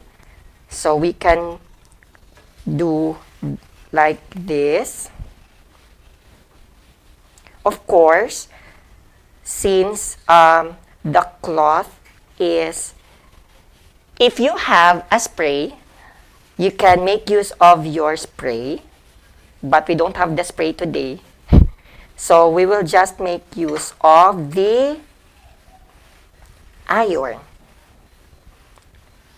Front and then the back.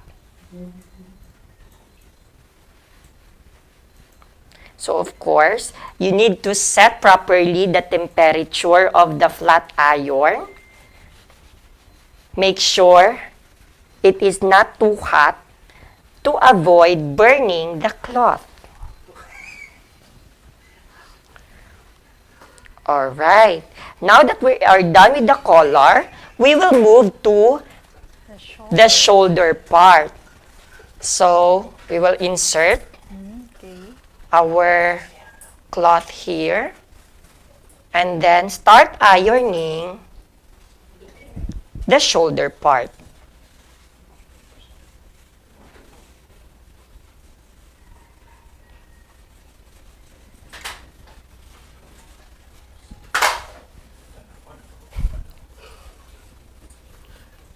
Okay.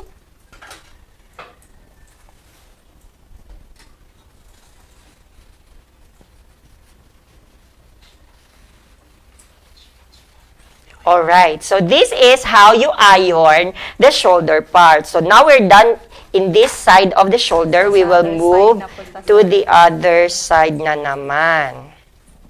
Alright. So again, using your flat iron, pwede mo siya i-slide like this. Pwede mo siya i-press lang like that. So usually, the pressing is done if ever nga naay mga studded parts such as the buttons or kanang mga sanina nga naay mga pilit-pilit nga beads or studs like that. So, dira nimo magamit si pressing. Alright. Now that we are done with the shoulder part, we will now move to the sleeves. Alright. So, we will start in this side of the sleeve. So, make sure to arrange it neatly so that we can avoid any deformation of the cloth.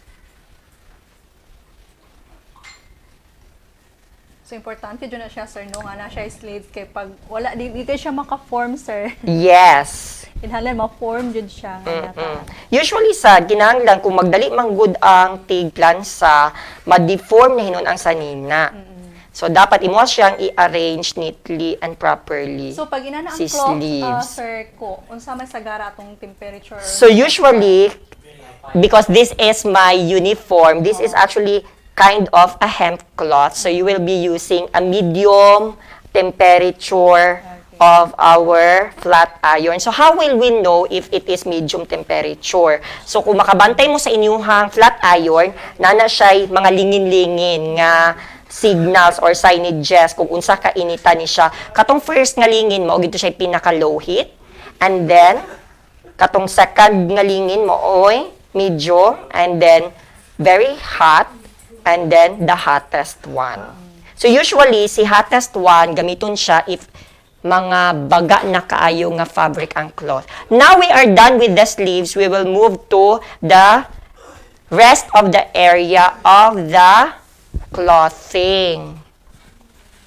Alright.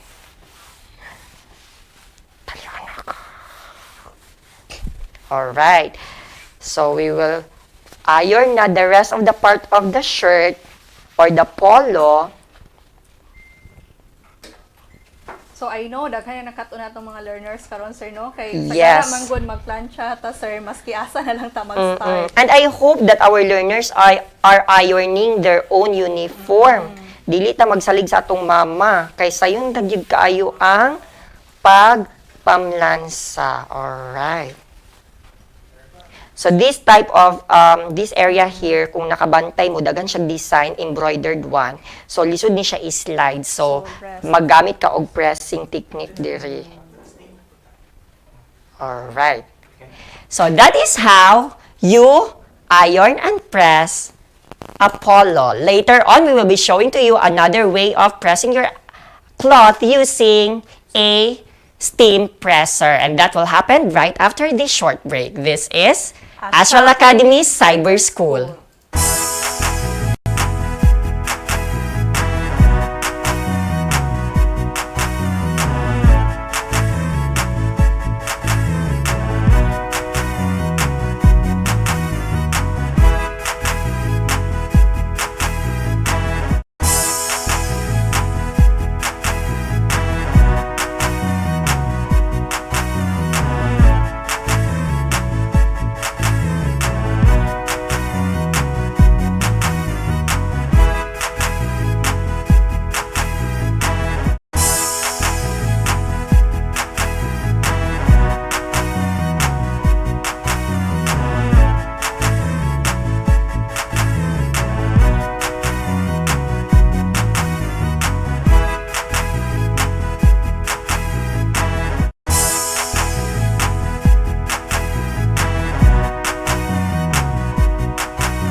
Alright, welcome back to Astral Academy Cyber School. So this time, I will be showing to you another way of pressing your guest cloth, and that is the use of a steam presser. So a steam presser, just like your flat iron, is another equipment used to remove the wrinkles of the damp cloth. So steam presser uses steam, or kung sa Bisaya pa nato, hungaw?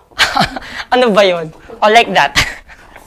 Alright, so a steam presser is usually used with delicate fabrics, katong mga nipis, such as your gowns or your uniforms or your polos, mo ni siya kasagarang gamiton, or even katong mga Americana and the vest one. So how do you operate this steam presser? So this steam presser is very easy. All you have to do is to put a liquid on the container tank at the bottom, and then just press the power on button and then wait for the steam to come, and then you are ready to go. So when the steam comes out from the steam presser, you may start steam pressing your cloth now. So how do you do that one? So all you have to do is to place this closer, allow the steam to penetrate the cloth. O, singon, ana ra siya kasayon. Usually, class, si steam presser gamiton sa mga gowns, cocktail dresses, and delicate fabrics, or katong mga nipis, and dali ra ma-damage, nga dili siya pwede lansahon. Alright? So, ingon, ana ra kadali ang steam press. All you have to do is to allow the steam to penetrate the cloth, and as you can see, na-remove na ang iyahang mga wrinkles or mga gusot-gusot nga part. Just like that. Alright, so that is how you use a steam presser. Stay tuned because we will be right back right after this short break. This is Astral Academy Cyber School.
And we are back, still here in Astral Academy Cyber School. So, para sa atong mga senior high school learners, so ania na ang inyong first attendance marker. So, makita na to sa itaas. Alright, make sure to copy that one on your notes. And of course, before we end, we would like to extend our thanks to our executive producer of Astral Academy, Sir Gas Sepe, the entire production team of Astral Academy, the editors, the cameraman, our director. And of course, we would like also to extend our thanks to the city government of Tangub City, headed by the Honorable Mayor Jennifer Wee Tan, together with the city officials and Governor Philip Tan, for giving the Lenovo 5S Pro to all our grade 12 senior high school learners. Thank you so much for being the forefront supporter of quality education in the division of Tangub City. I'm pretty sure that our learners are very happy that they have now their own or brand new gadgets in aiding their distance learning. Pwede siya sa RBI, sa TVBI, sa online, and even the modular approach. Thank you so much. Of course, di pa nato kalimtan, sir, no? Pasalamat ang atuang mga learners. This is So, this has been Ma'am Joji Abing from Santa Maria National High School. And this has been Teacher James Marquis Saforno of Sumirap National High School saying continue learning and #Shine Tanggub Stars. This is Astral Academy Cyber School. Bye!